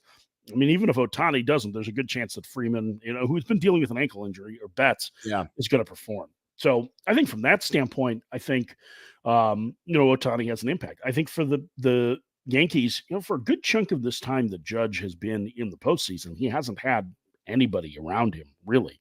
Remember, 2 years ago, they were hitting him leadoff down the stretch because that was the best chance for them to score runs. It wasn't just for him to chase the home run record. It's because that gave them the best chance to score because he could put the ball in the ballpark and was going to get them the most at bats. Having Juan Soto helps. So can the Yankees create enough traffic around those guys to make people pitch to Judge and to Soto? That's the real question. Because I think if you, and my colleague Jensen Lewis pointed this out, I think it was in a Jason Stark article, if you take those 2 guys aside and they have had an historic year for a tandem, I mean, it's basically in terms of how they compare to league average, similar to what Ruth and Garrett did in the 20s. The rest of their lineup is basically the Miami Marlins in terms of production. Interesting. And so, again, does that matter in a short series? I mean, an 84-win team that was outscored on the season won the National League pennant last year. So, I mean, it just matters how you compete day to day. But I would rather go to battle with Ohtani and Judge than without, regardless of knowing what it's going to be like. Yeah, for sure. It almost seems like, and of course, you get to this moment and the blue label franchises always rise to the top. Plus, they're at the top of the seedings in each of their respective leagues, Yankees and Dodgers. But it almost feels like, because Philadelphia has been at the top of the National League the whole year. Yeah. It almost feels like they're, I don't want to say sneaking into this, but I don't know. Does it feel like maybe they're not getting enough attention here as we get into this, or am I just imagining? Yeah, no, I mean, I think it's, listen, I think they're kind of a known quantity, right? I think the attention is shifting here a lot. Like Detroit and Kansas City got in, right? And the last couple of days of the National League wild card race were bonkers, right? And San Diego is hot and has a lot of stars. And so I think that's probably why the Phillies aren't getting the attention. Phillies are really good. I mean, they have the best quartet of starters of any team. They have a good enough bullpen, and they have an experienced offense that should put runs on the board for them. So, listen, I think they're as complete a team, if not the most complete team in this tournament. I think it would be foolish to pick against them because they have been to the Final Four the last 2 years. Again, weird stuff can happen in baseball's postseason, so it's not a guarantee that they'll get there again. But they are a really good team, and I think if you were to poll the industry, I think the most votes would come in for the Phillies winning the National League pennant of any of the teams in the NL. What would be the best matchup? Just pure baseball for matchup a World Series? Yeah. Is it just 1 seed versus 1 seed, or would you put the Phillies in? I mean, I think either the Phillies or the Padres in the National League are probably the 2 most complete teams that are in that. In the American League, man, it's just a weaker bunch. Isn't that strange? Because we used to think the American League was the stronger bunch. You mean like last year? Yeah. Yeah. The olden days. Like, I think that those two teams, like, who, if you end up with the Phillies and the Padres, or even the Phillies and the Dodgers and the LCS, I think that you're looking at a really strong series. On the other side, I just don't think the teams are quite as good. You know, the Yankees have pitching issues. Cleveland, I'm not sure that their offense plays in the postseason, although the bullpen is great. You know, Houston's been to 7 straight ALCSs. So until you get to the last, Friday the 13th movie, Freddie's always going to be alive, right? So, is it still 3-0? The game's 3-0. Yeah, still 3-0. Top of the sixth. School was a monster, right? So, Baltimore has some bullpen issues for sure, but they have a deep enough collection of position players that they can make a run. So it's, like the Yankees give you the most star power because you get Cole, Judge, Soto, and quietly Cole has pitched really well in the second half. So maybe it's that in terms of World Series matchups, but I think we have a chance to have an NLCS that has a lot of juice to it if we end up with 2 of those 3 teams in it, which now that I've said that, it'll be Atlanta and the Brewers. Which, yeah, exactly. If there was ever a year that MLB secretly wanted a Dodgers-Yankees World Series, oh my gosh, this is the one. Yeah. Because of the star power. Yeah. And obviously it's the Dodgers and the Yankees. Yeah, for the rest of us who don't want either of those damn teams, get them out of here. I'm trying to figure out what I want. Obviously, happy wife, happy life. So go Royals.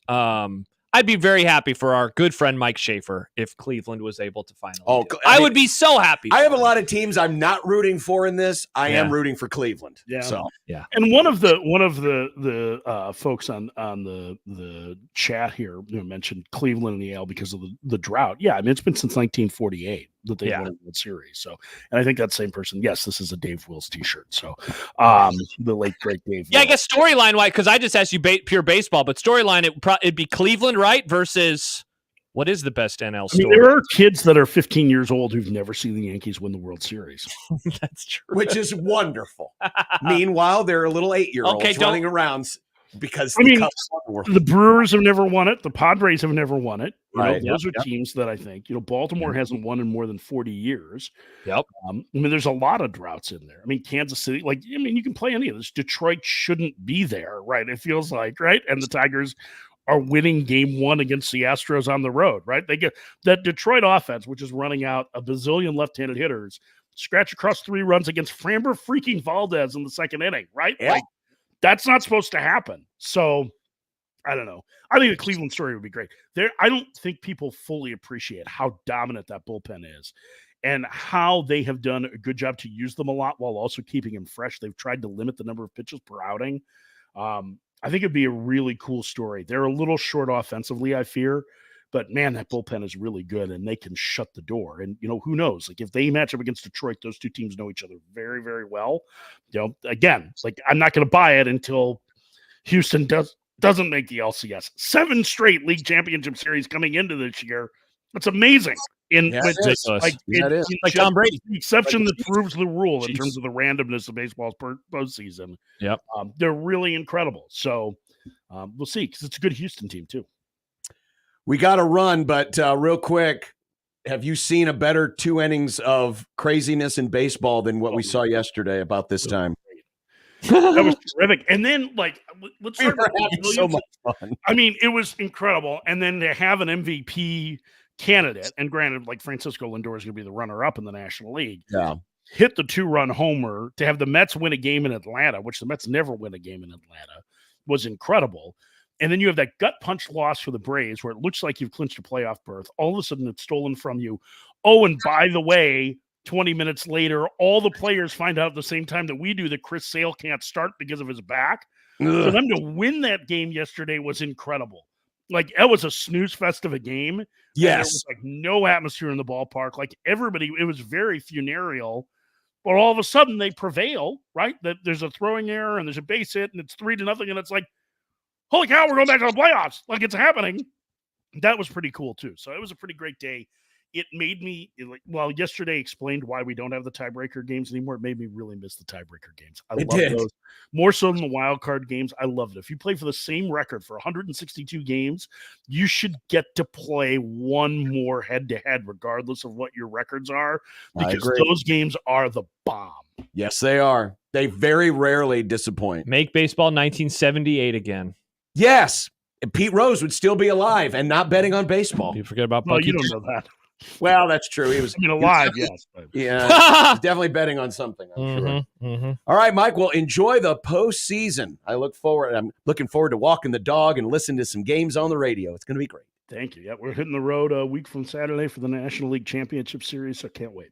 All right. Awesome. We'll see you. Thank you, Mike. I guess. Mike Sharon, Sirius XM MLB Network Radio. Royals go down in the first. The Orioles batting just underway in Camden Yards, which has never hosted a World Series game. Great stadium. Great stadium. At least it looks that way on TV. I'm sure it's a great stadium. If it can't be Cleveland, I would root for Baltimore. A buddy of mine lives in Baltimore. He goes to Camden Yards frequently. Yeah. They have these little plaques outside of the ballpark where people have hit home runs. Whenever somebody hits a home run, they put a plaque down there. That's fun. Wherever the ball hits. Yeah. So are those the only two teams you're okay with winning?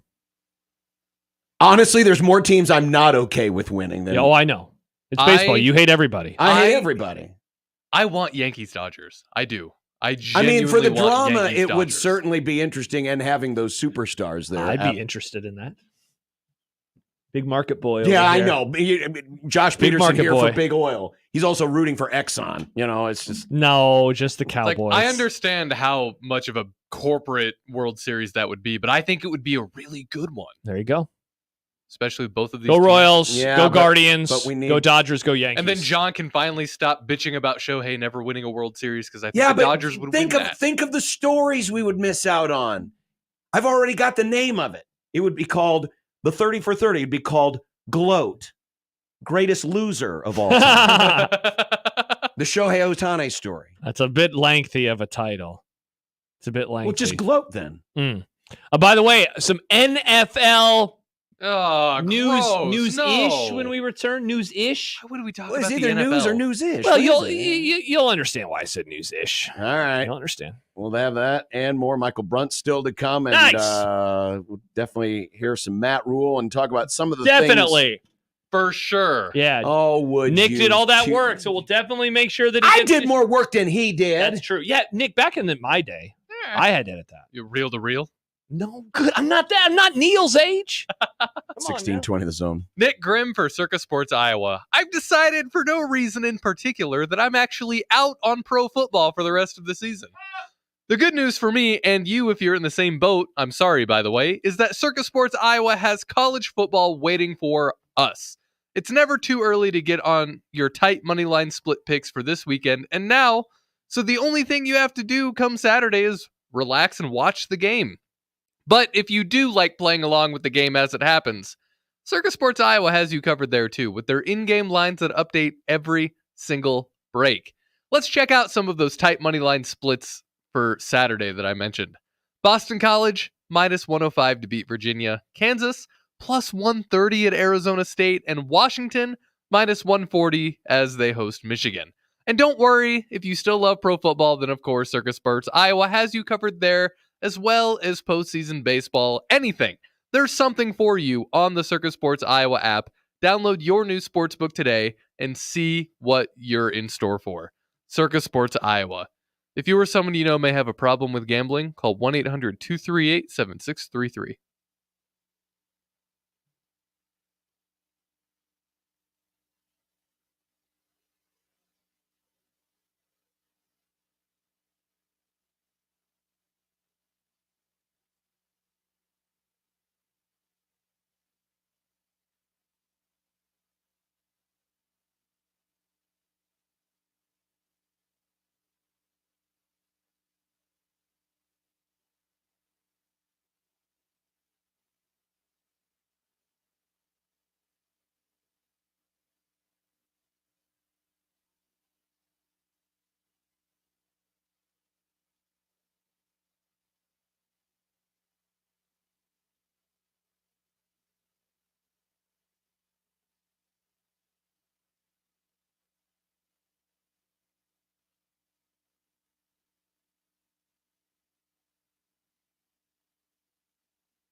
Welcome back. A friendly reminder. Get your picks in for 4-quarter pick'em. We're giving away yet another $2,500 this week. Roger from Omaha was last week's winner.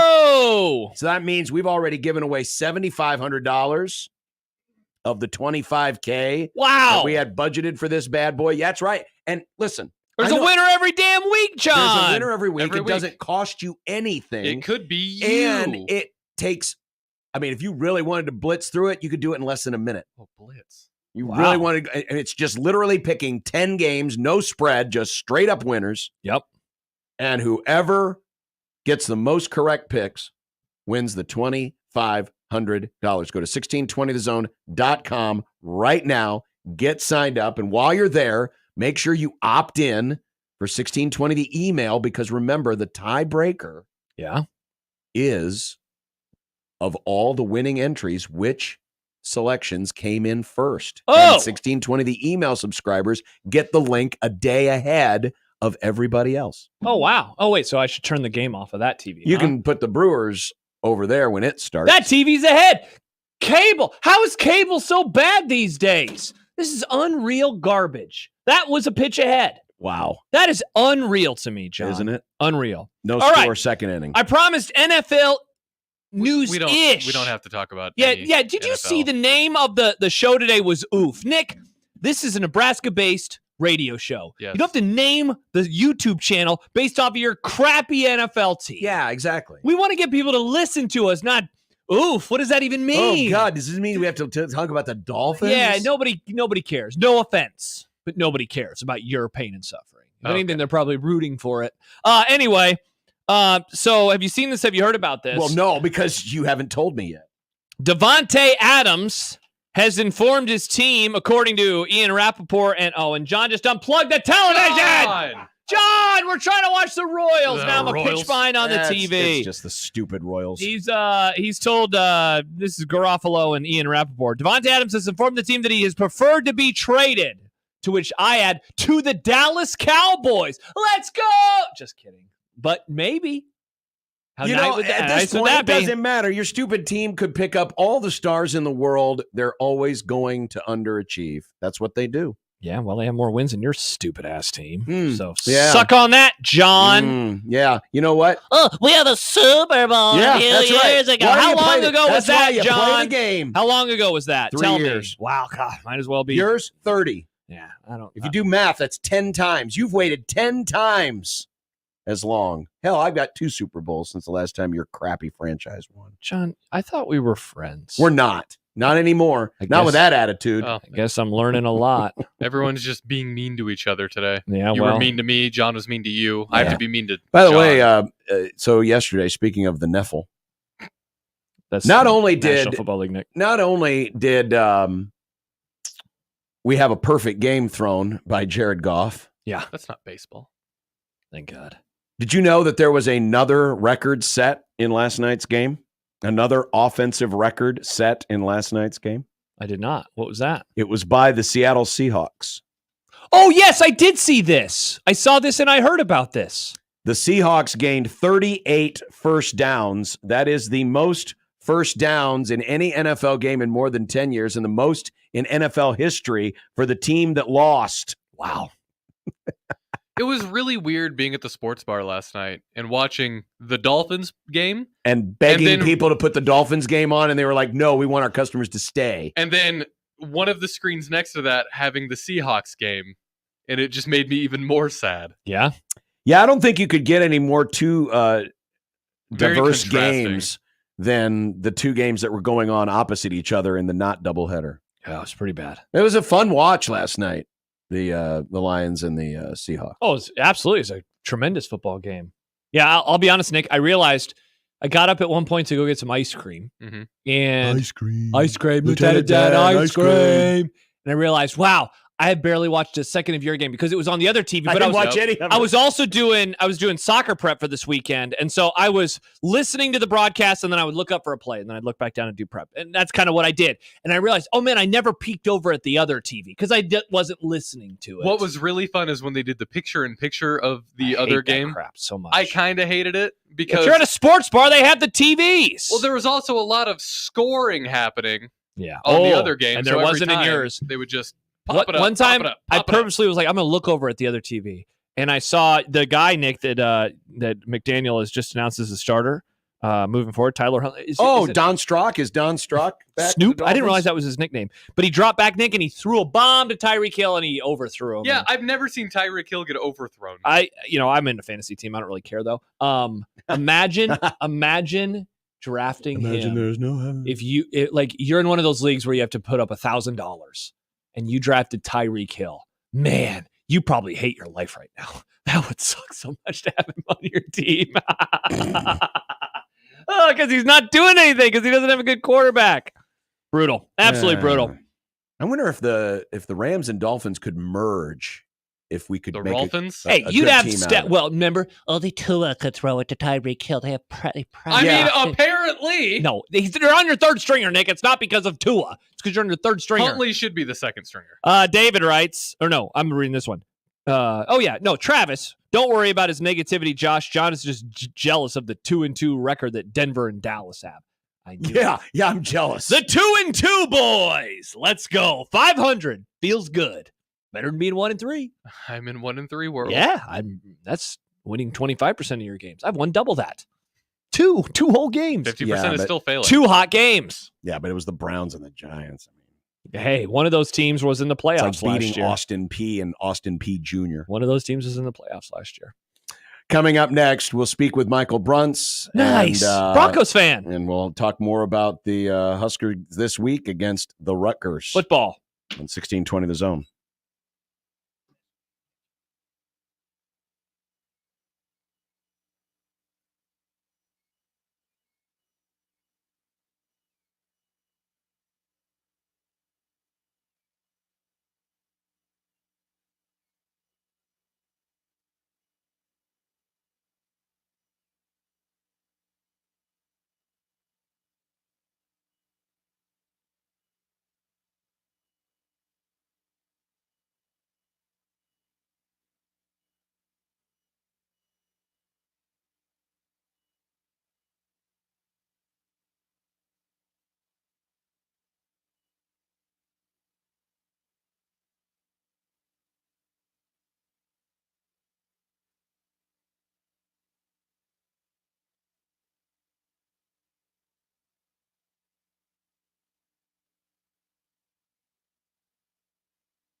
Here's a story of a man named Brunsey who covers Husker sports, boys and girls. Like football and basketball, even weightlifting, like front squats and curls. Then one day, good old Brunsey called a talk show, and acting on what they thought was a hunch, John and Josh wanted to start a family. And now we get to talk to Michael Brunts. It's Michael Brunts. Michael Brunts. Now we get to talk to Michael Brunts. Top 7 in Houston. It's still 3-0 Detroit. They are reviewing a play at second. The Tigers trying to score with 2 outs. And they're going to the third in Baltimore. No score between the Orioles and KC. Nice. Michael Brunts of Husker 24/7 joins us on the 42 Degrees The Source hotline. Hello, Brunsy. Hello.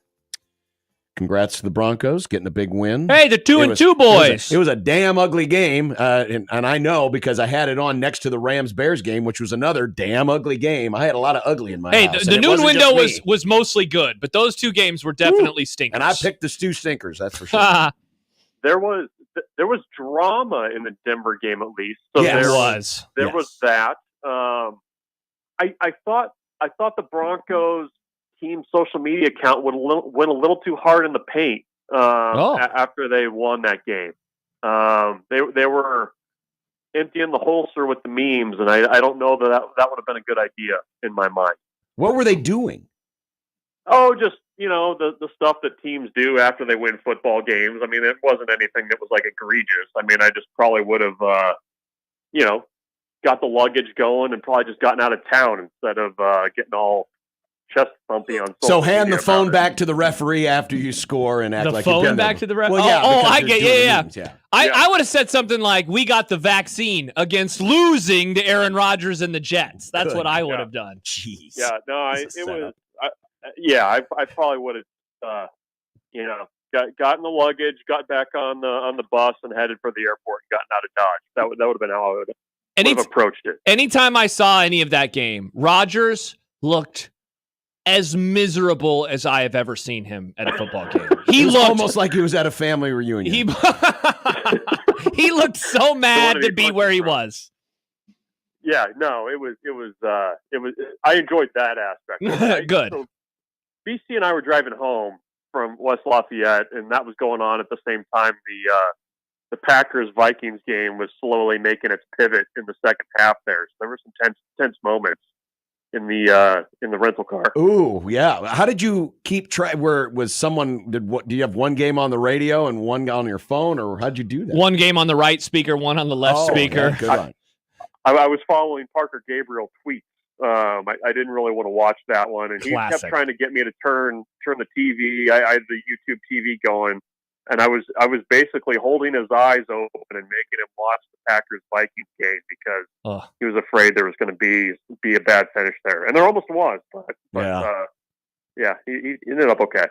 Well, on the Husker side of things, do you think we see Micah Mazuka start another game this season? No. I mean, barring something really weird happening injury-wise, it would surprise me.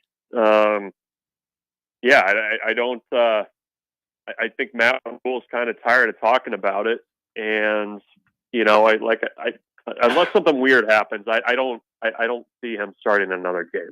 I would be very surprised. Brunts, biggest conversation coming out of the game a few days later now seems to be special teams. I proffered this theory yesterday to John, and I want to know what you think. I think that it has already reached a point where if Matt Rhule doesn't move on from Ed Foley, that it would be like the first move that he makes, or I guess doesn't make, that would lose goodwill within the fan base. Would you agree with that? And is that fair that would be the case if he decided to bring him back for 2025? Yeah, it's an interesting question. I mean, I think regardless of how things go, you're going to need a pretty big blow up of personnel, because I think that's where they're at right now is the personnel that are doing things are not able to do things in games, and that's a problem. I mean, there's a coaching aspect of it too.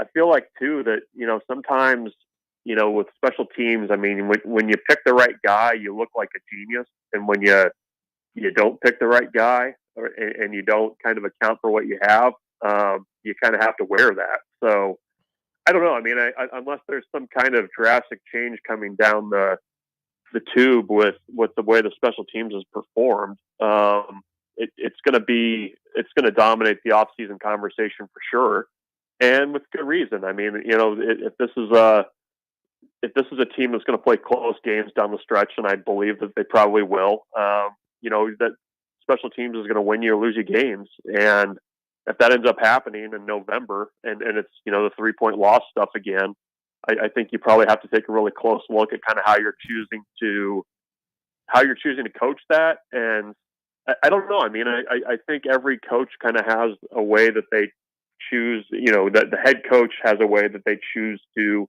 approach special teams. I mean, Matt Rule has a very convicted way of saying that they want to make teams, return the ball and they want to do that in a particular way. But I think it's probably at the point where you take a pretty hard look at everything right now and, see if you're approaching it the right way. So I mean, it's going to be an ongoing conversation unless there's a big U-turn with the way things are going there. Rule yesterday credited Alex Bullock for the block that got Barney his touchdown on the run in the second half.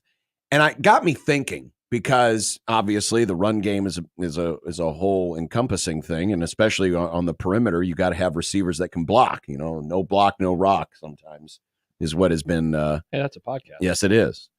I'm curious about the other receivers in the run blocking game. Not that that's what's keeping Nebraska from being able to run the ball well, especially between the tackles, but I am curious how the rest of the receivers are seen in terms of downfield blockers, and if that can help maybe open some things up, especially for Barney, who's hitting the edge at a great rate of speed. Yeah, no, I mean, I think they've got to find a way to get that right. In the block in the back stuff, I mean, it feels like a lot of that because guys are in the wrong position, or there was one of them where I think it was Jamal Banks, looked like he kind of was trying to run into the play and do a little bit too much when he didn't need to. So I don't know. I mean, obviously Bullock is a guy that's willing to do it. He's very good at it. I mean, I think you just kind of continue coaching it with the other guys. I don't know, what Isaiah Nair was asked to do blocking wise in his 2 years at Texas, or, how much he was having to do it at Wyoming. But, I think it's got to be something that they improve on, because it feels like there's a lot of yards to be had on the outside for Nebraska if they can get everything kind of, looking okay out there. Because, aside from just the running game piece of it, I mean, how many yards are you leaving on the table to, in the quick passing game? Because that feels like a way to me that you get the ball to Jalen Lloyd a little bit more than you have been, and let him use that speed and, set up the blocking for him.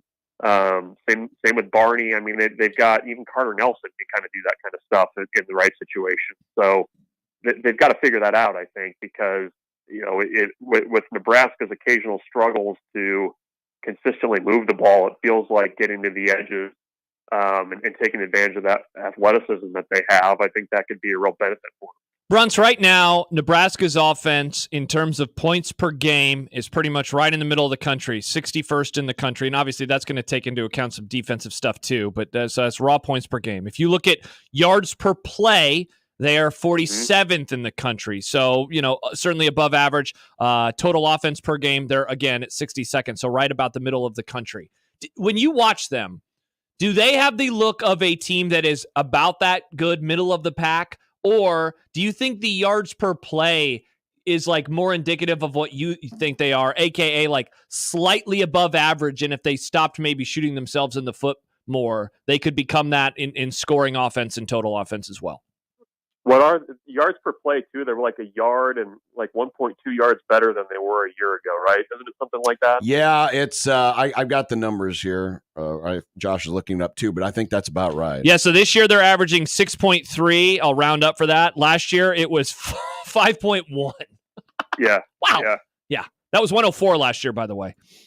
Yeah. No, I mean, it's like if we replayed some of the conversations that we were having in like August, and Yeah. I'm sure I've said this a number of times, but it was basically like Nebraska offensively just kind of needs to get in the middle of the pack. Like with the defense that they have, that's a group that, as long as the offense gives you just a little bit more, you feel great about that. And I think in some ways, having seen Nebraska's offense, you kind of like, you kind of like a little more. I mean, I think that's kind of where we're at.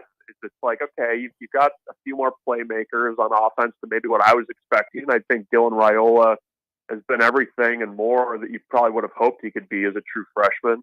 So yeah, I mean, I think I think you'd like to see a little bit more from that group, as they kind of go into the second half of the season here, because I mean, I think, in spite of the hiccups, defensively, I mean, I think that's a defense that can more than hold its own, in the, what's ahead on the schedule. So I kind of got sidetracked with the original question, but I do think that's a group that there's still a little bit more out there for them. And I think part of that is just because, I think everybody kind of expected that Ja'Cory Barney could be the type of player that he is, but I mean, he's actually that type of player. I mean, it's once you've kind of seen it, you think, okay, well, where can you get a little bit more? I mean, I think this offense can be better. They can be a little bit more efficient. And, I don't know if, the answer is running more plays, because they haven't run that many plays, but it just feels like this is a group that's kind of still on an upward improvement trend, which I guess is a good sign. But I think you'd like a little bit, you'd like to get a little bit greedy and maybe get a little bit better than the midpoints in the national rankings. We asked a question yesterday, and I'll ask it of you as we wrap things up. What do you think is more likely over these next two games? Because, I mean, if you look at the experts, you look at how the games are going to be, where the lines are. I was going to say, the betting lines. The betting lines say that Nebraska will go 1-1 over the next two games. Which of the two extremes is more likely, 2-0 or 0-2? I'll go glass half full. Because I think Nebraska should be able to handle Rutgers at home. So I think I would feel comfortable saying that one's more towards the win column. In spite of what Indiana's done, I still don't know what Indiana is. Like the schedule has not been excruciatingly tough. I mean, they went out and won a nice road game at the Rose Bowl against a bad UCLA team and dominated that one. I mean, they beat Maryland at home. I don't know. I mean, I think Nebraska is probably going to be the best defense they've seen by the time that game rolls around. So I don't know. I mean, I think I would be at least willing to more entertain the conversation that Nebraska has the potential to make that a tough game with its defense than maybe what Indiana has had to play. I do think Indiana's a pretty dangerous team, though. I mean, I just think they play with a pretty nice swagger, and I think everybody knows where that swagger comes from there. So, I would lean a little bit more 2-0 in spite of Nebraska's warts. Man, if they're 2-0, that means most likely that they'll be 6-2 after their first 8, because they'll have Ohio State. Man, that is a record you sign up for in the offseason. Of course. With UCLA and Wisconsin You're still to come in the back half. You're feeling good, man. Yeah. November. When you guys went through I'm assuming you went through your game by game. I mean, they're still, tracking on probably what you had, right? Yeah. Even though the trip up games might be a little bit different. The Illinois. Now I've been up on. You've been an Indiana guy, since before the season started. So I kind of had that chalked as a loss. So I would say Illinois was a little surprising. Yeah, for sure. But yeah, again, you win these next two. Yeah, 8-4 almost would feel like a given. Yeah, because UCLA's bad and so is Wisconsin. Yeah, no, I mean there's a lot of flawed teams on that schedule, and Nebraska themselves is a flawed team as well. 100%. That is true. 100%. Yeah. Brunsey, as always, thanks. Enjoy the rest of your week. Thanks, Bruns. Thanks. Michael Bruns of Husker 24/7. They've gone to the 8th inning. Is it still 3-0? 3-0. Let's go. And it is now to the 4th inning in Baltimore, no score. The question you just asked. So I went chunk by chunk. I went 4-0, 2-2, 2-2. Chunk boy. So I was wrong in the first one, but I mean, if the glass half full would be right, then I would have undershot them in chunk number 2. If they're able to exit this one at 6-2. So we will see. We will see if they are able to do that. By the way, in the poll question that we asked yesterday, there is still a few minutes left, I believe, to vote. It was about the time because it was about this time yesterday that we put it up. 56% of you say that Nebraska goes 2-0 in the next 2 games. 44% say 0-2. So it's fairly close. Yeah. Fairly close, but a little bit siding more with the optimism than the pessimism. Mm-hmm. And for a lot of folks, I think it comes The positive boys. For a lot of folks, it comes Boys. down to the Rutgers game. Yes, it does. Yes, it does. It comes down to the Rutgers game. I think there's a lot more confidence. It's interesting to hear after the negativity that came, especially at halftime of last week's game, how it seems like there's a lot more confidence. It's amazing what happens when you win. It definitely is. It definitely is. Sometimes it's a great drug, but sometimes it also gives you an inflated sense of self. Well, speaking of that, we'll come back and hear some of the Matt Rule audio from yesterday and talk about some of there are 3 issues that came out of yesterday. 1 is the running game. Yep. How to use the running backs. 2 is special teams. Yep. And then Micah Mazuka. Okay. Next on 1620 The Zone.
The harder you get coached, the more we have to then coach. The only one who could ever reach me was the son of a preacher man. We're going to absolutely murder you.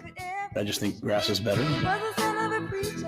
Our kids, they're on an iPad nowadays. They're on their phone. They're doing something, and there's just not a lot of frustration in their everyday lives. It's 4th and goal every single day in our building. A lot of times coaches will say, like, hey, we're going to keep it vanilla. We're not doing that. It's painful right now. It's painful. It's painful. If we die, we die. It's a little bit of Matt Rule from yesterday, but really want to just focus on 3 main things that were discussed. And we really haven't touched on the Micah Mazuka thing. I did ask Brunts about it and how interesting it is. You know, this was a guy that some people thought was one of the best linemen on the team and was a starter and then fell out of favor. Then we got the weird, eyewitness account of him being on, a flight to San Francisco on Friday, not with the team. And then we saw him on the not participating report on Saturday, which, of course, made a lot of sense. But then to hear after the game on Saturday that he was still part of the team. Very strange situation. Well, here's how the conversation started with Rule yesterday. He was asked about Micah Mazuka. Yeah, Micah was suspended last game. He's reinstituted this week. That was kind of middle of the week that happened, so it wasn't something we were. I met with you guys. I wasn't anticipating that, to be quite honest with you.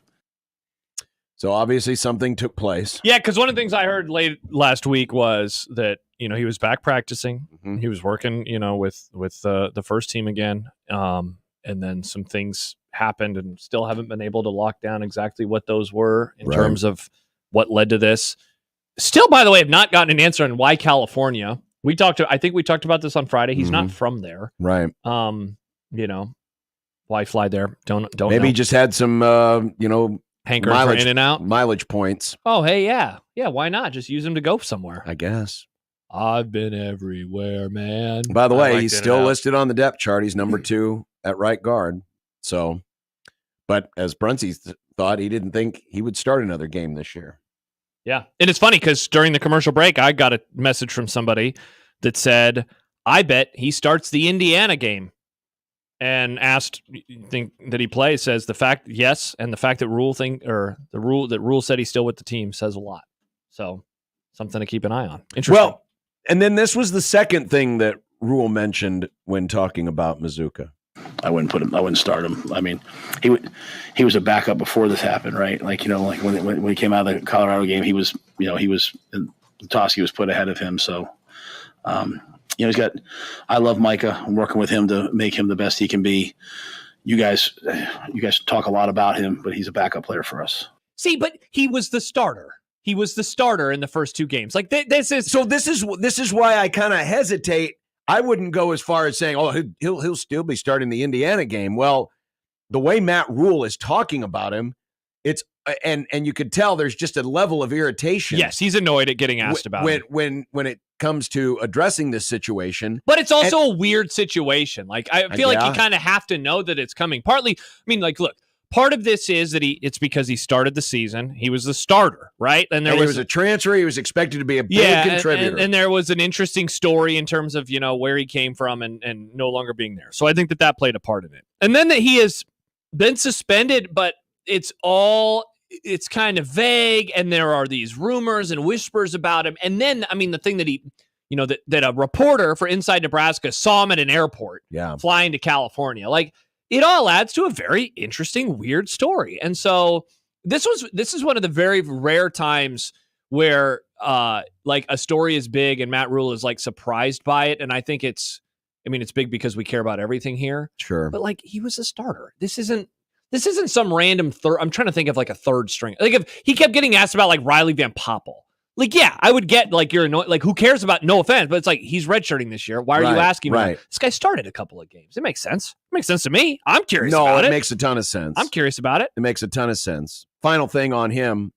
And then we'll move on to special teams. Here is Matt Rule talking about how the situation is being handled within the team. Those older guys, them still being coachable, them still having a lot of say in things, like even some of the discipline issues that I'm dealing with, with guys on the team. I take those things to like the leadership council. Like, hey, how do you guys think we should handle this? I haven't done that in a long time, but I'm taking it to them because it matters, which is, to be quite fair. This is why I really don't want to talk. I don't want to talk about the guys that aren't doing things right. I want to talk about because I have so many guys who are doing things right.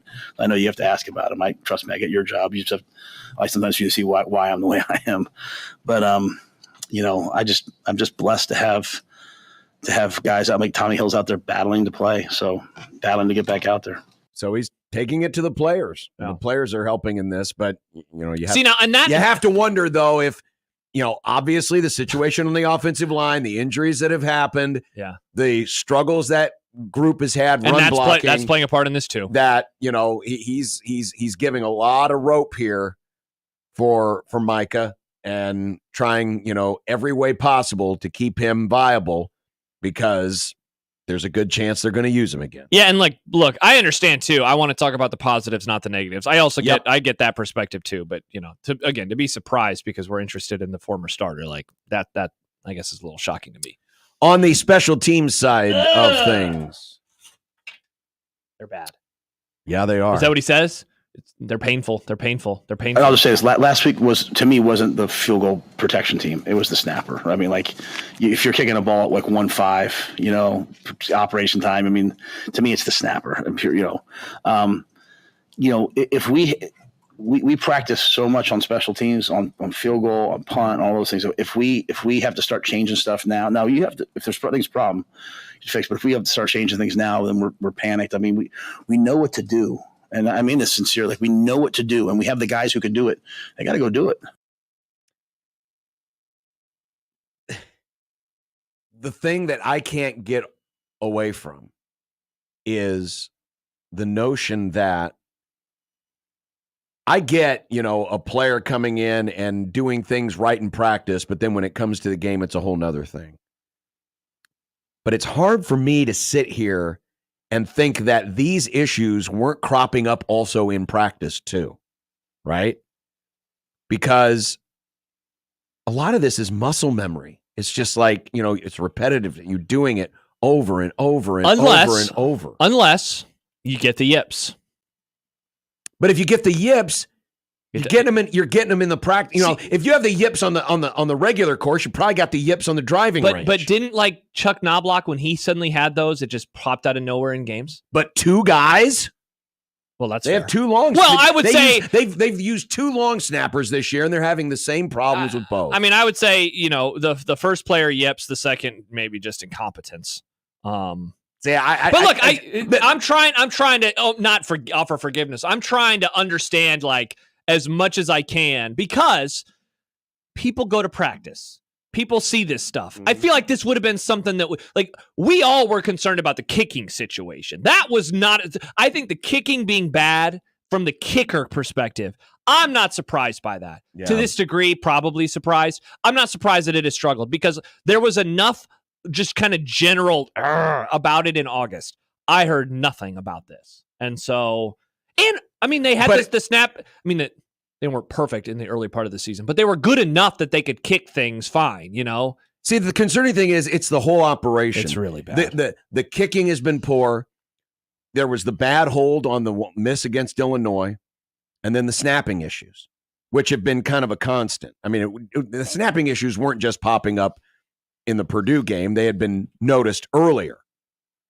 So it's the entire operation that has broken down. Yeah. And unfortunately, when it's the entire operation, it's hard just to say, well, it's on the players. There's got to be something either in the identification of the individuals you're using or the coaching of them. And that's my conclusion from all of this. Yeah, and then who does that then circle back to? It circles back to the coordinator. And it blows me away. You watch football all the time. You watch these college games all weekend. I know. And sure, we make the jokes about college kickers.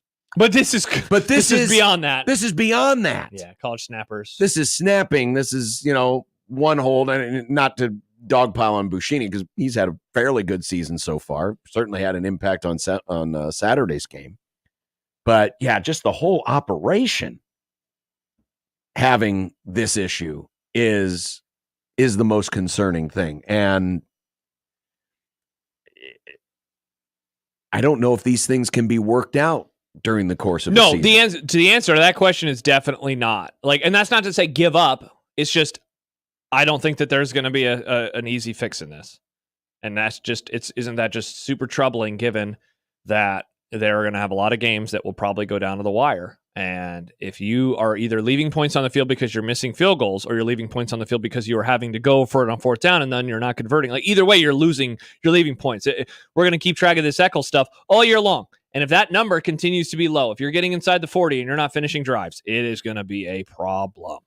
I was hesitant last week to say that, hey, if Nebraska finds themselves in a 4th and medium, that they have to go for it because they can't trust the kicking. I was hesitant to say, but now they need to do this.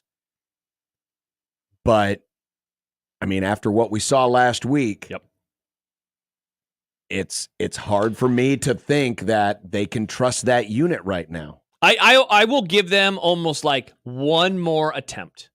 I am, because they did make a change at snapper, right? So it's like right, but they also I know. So it's like, but that's why I said one. I will give you one more chance. And in a way, through 4.5 now, by the way, the Orioles move into the bottom of the 5th. It is still 0-0. I'm willing to give them one more chance. And in a way, I almost want it to be in like a game where it's over, right? Where it's like, oh, they're up by 10 with 2 minutes to go. I think it needs to happen. I know it needs to happen in a moment. Maybe not important. a must kick like the Illinois game, but certainly when the game is still in the balance. Yeah. But at this point, and I'll give them one more. Honestly, it's going to depend. It's going to depend on how the game flow has been. Yeah. But if you've had decent game flow and you've had a good 3rd and medium offense, if you're looking at 4th and 5, and let's say you're at the 20-yard line, there's a part of me that just says, you know what?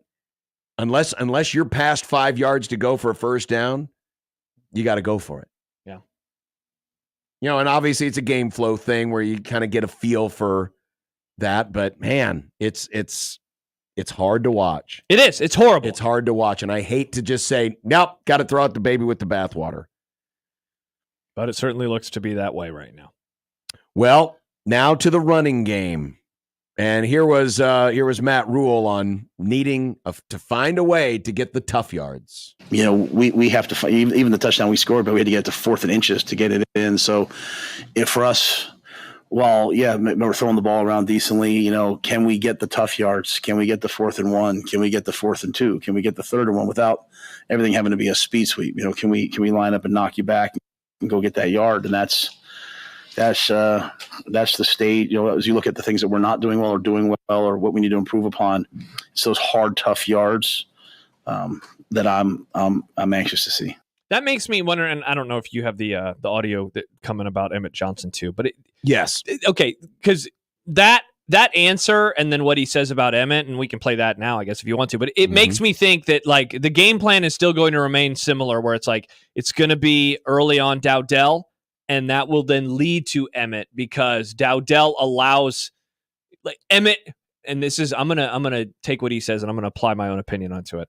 I think they think Emmett is better because he is more of a second halfback versus getting 20 carries. If he can get 8 to 10 late after the defense is tired, maybe that's where he has that success. Well, here is the quote then on the running backs and Emmett Johnson's game against Purdue. I still think there's like a rhythm to it in terms of, tackling Dante is really hard. Like on the first touchdown drive, there's like a 2nd and 1 or 2nd and 2 where Dante bounces the ball outside and there's 2 defenders there and he sets his pads and he runs right through one of them. If we ask Amir and Emmett to do all those things early in the game, then they're not going to be, to me, explosive late in the game. So I think having the big backs, you have to just understand that they're setting the tone for the run game. But what I loved about what Emmett did was Emmett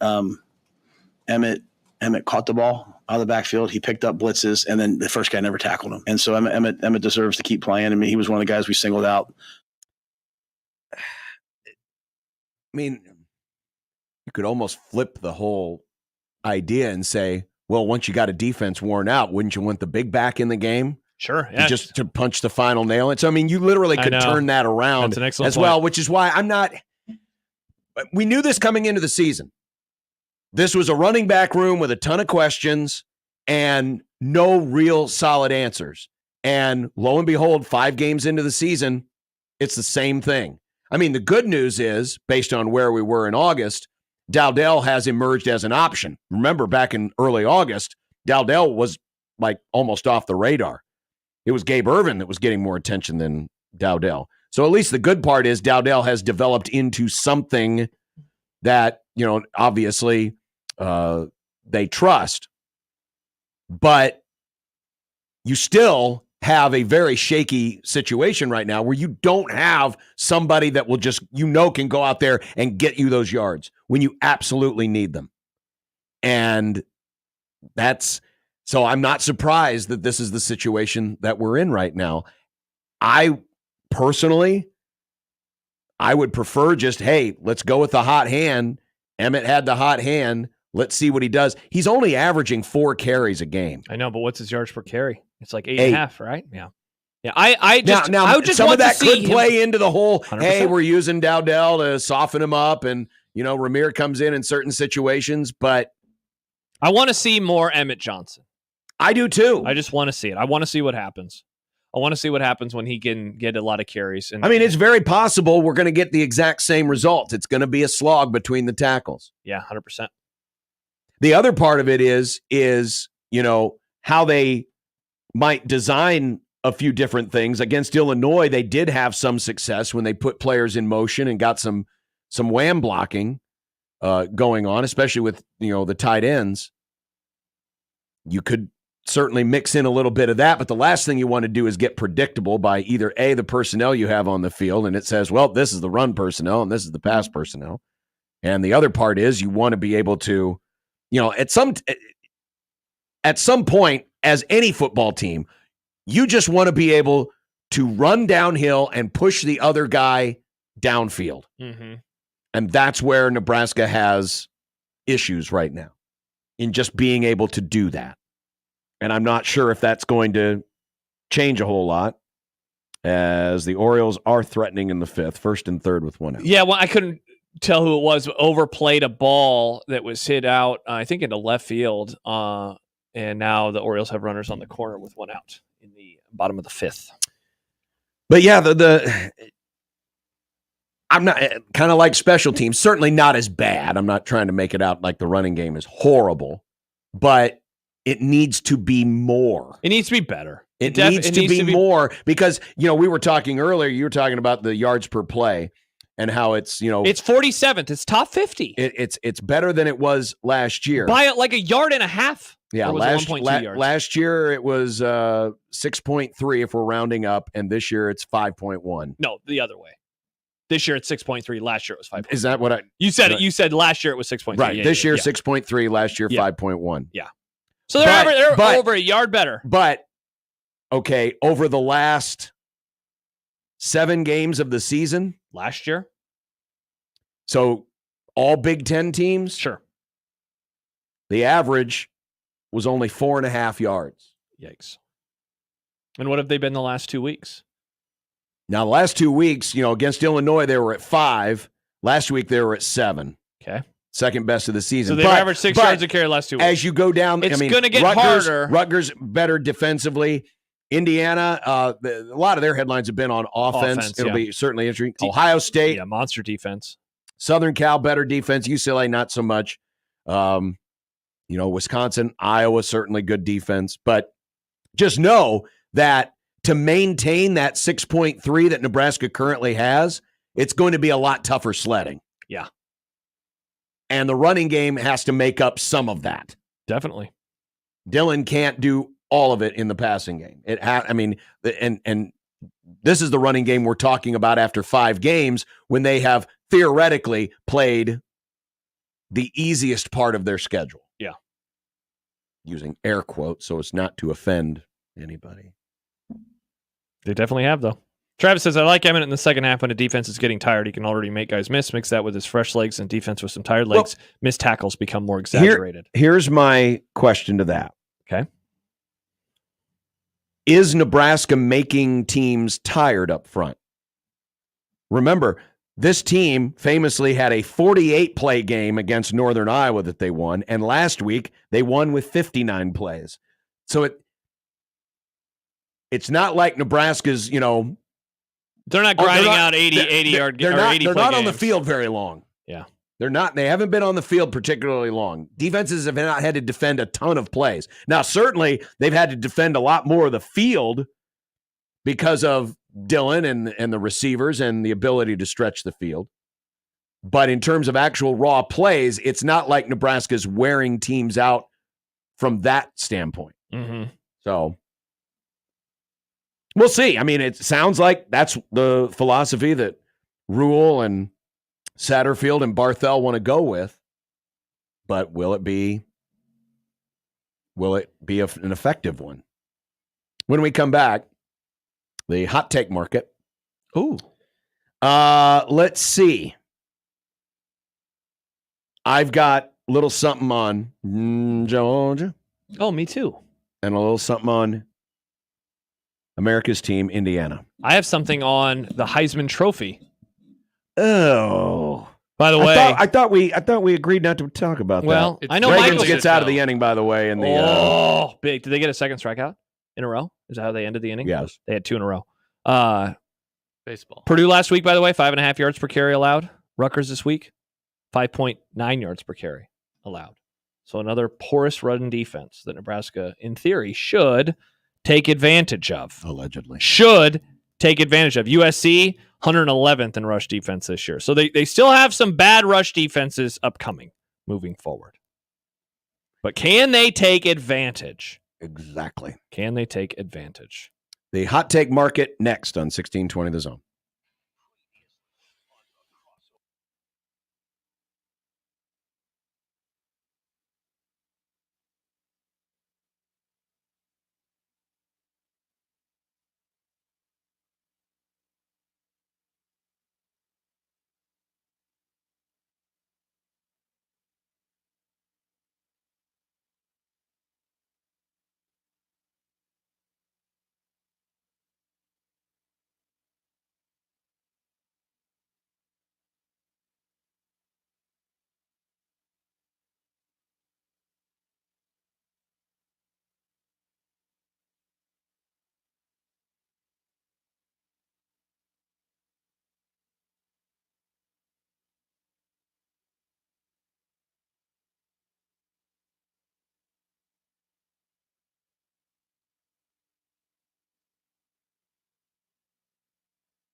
All right, by the way, folks, I have a piece of NFL news that's related to rules that I think John is going to yell about. So stay tuned for after the hot take market for that. Sports Flash? Not a sports flash. Oh. But a John, whatchamacallit flash. Soapbox a flash. Soapbox flash. Great. So they're going to go to the college football replay system where Sleepy Bob up the stairs in the booth just... Sleepy Bob. Sleepy Joe, John. No, he's the president.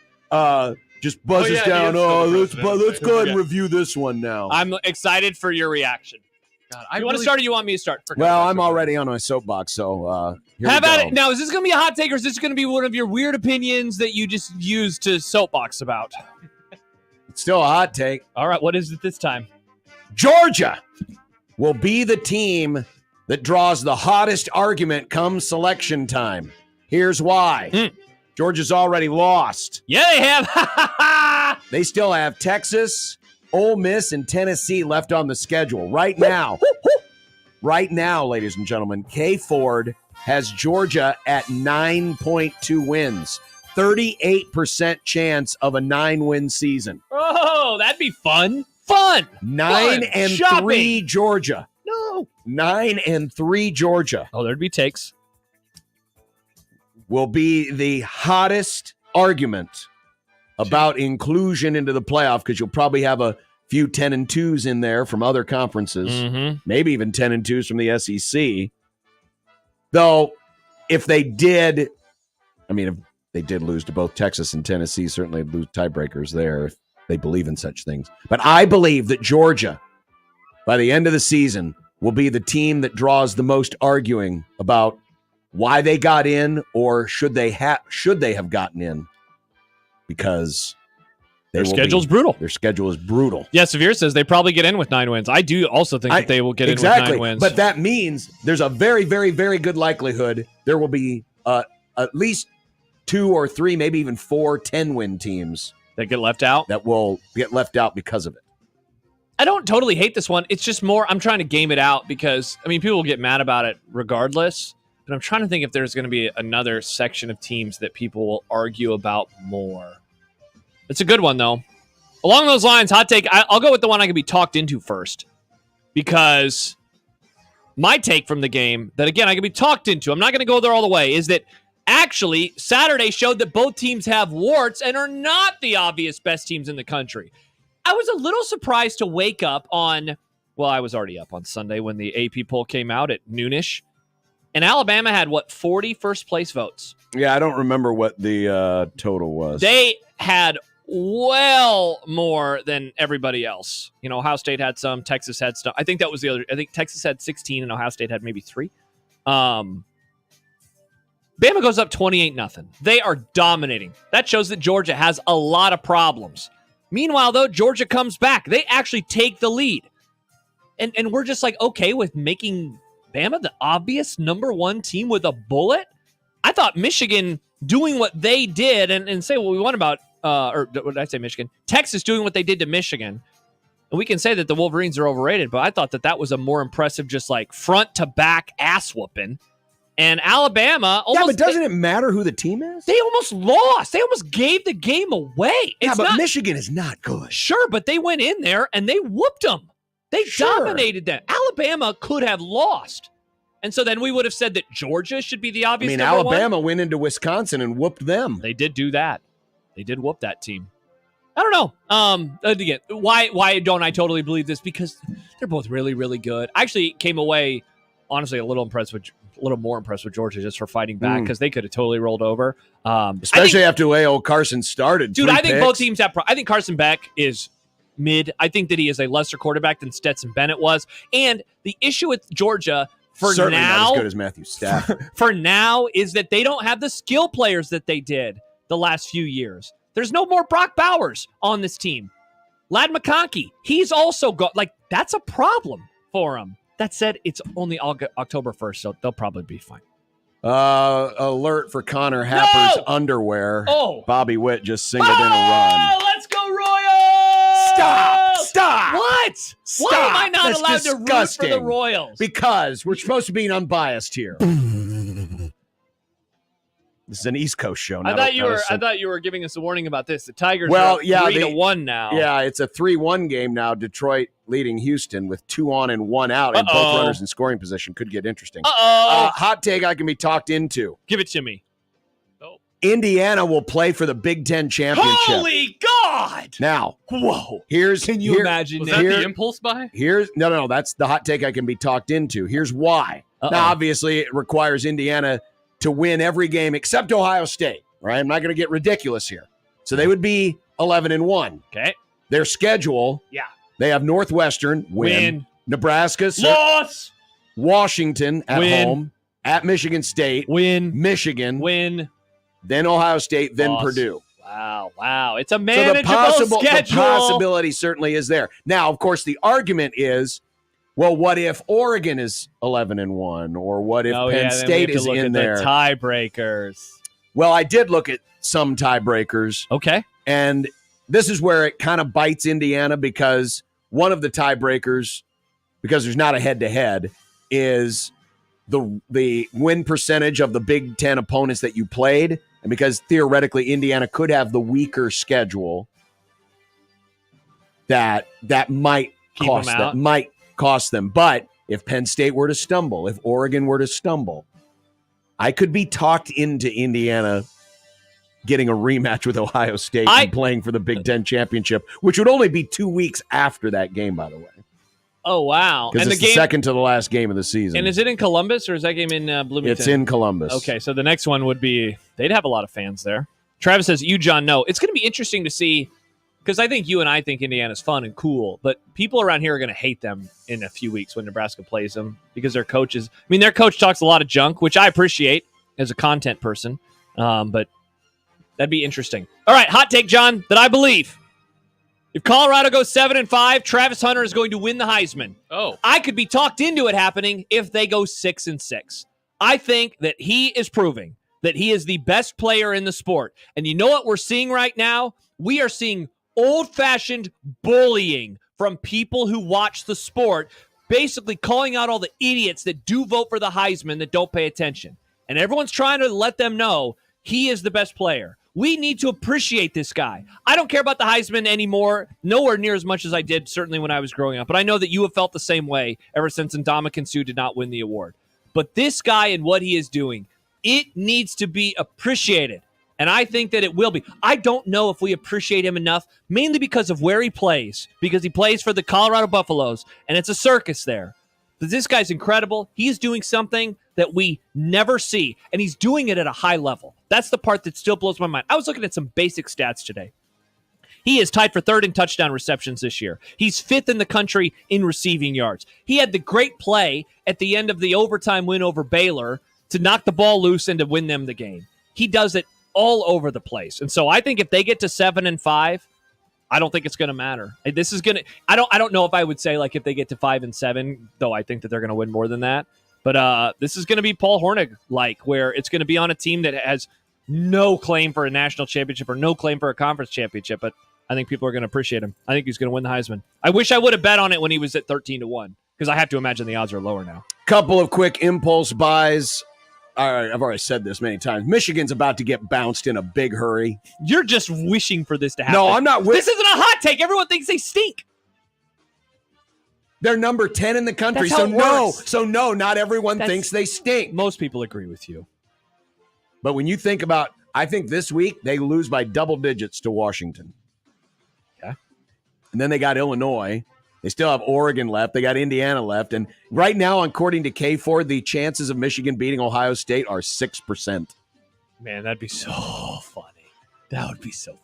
If Michigan got crushed, yes. If they beat Ohio State, if they beat this Ohio State team, I'd laugh. The other real quick impulse buy is that I saw this again over the weekend. College football media and fans need to get over themselves just a little bit when it comes to cashing in these receipts from people who were complaining about the 12-team playoff and maybe diminishing some of the value of games like Alabama, Georgia. I saw a lot of people over the weekend just coming out with their, oh, you guys said this wasn't going to matter, and it was a great game and all that. Oh, no, I agree with those people. Good take. It's like, yeah, I'm with those people. That game was awesome, and it mattered to the players. Well, of course it did, but just the idea, you don't have to come riding in on your white pony every time. Nah, I like it. It's stupid. Ari Wasserman keeps going hard in the paint against the expansion. Nah, I like it. More tisk-tisking people who thought that this would be a bad thing.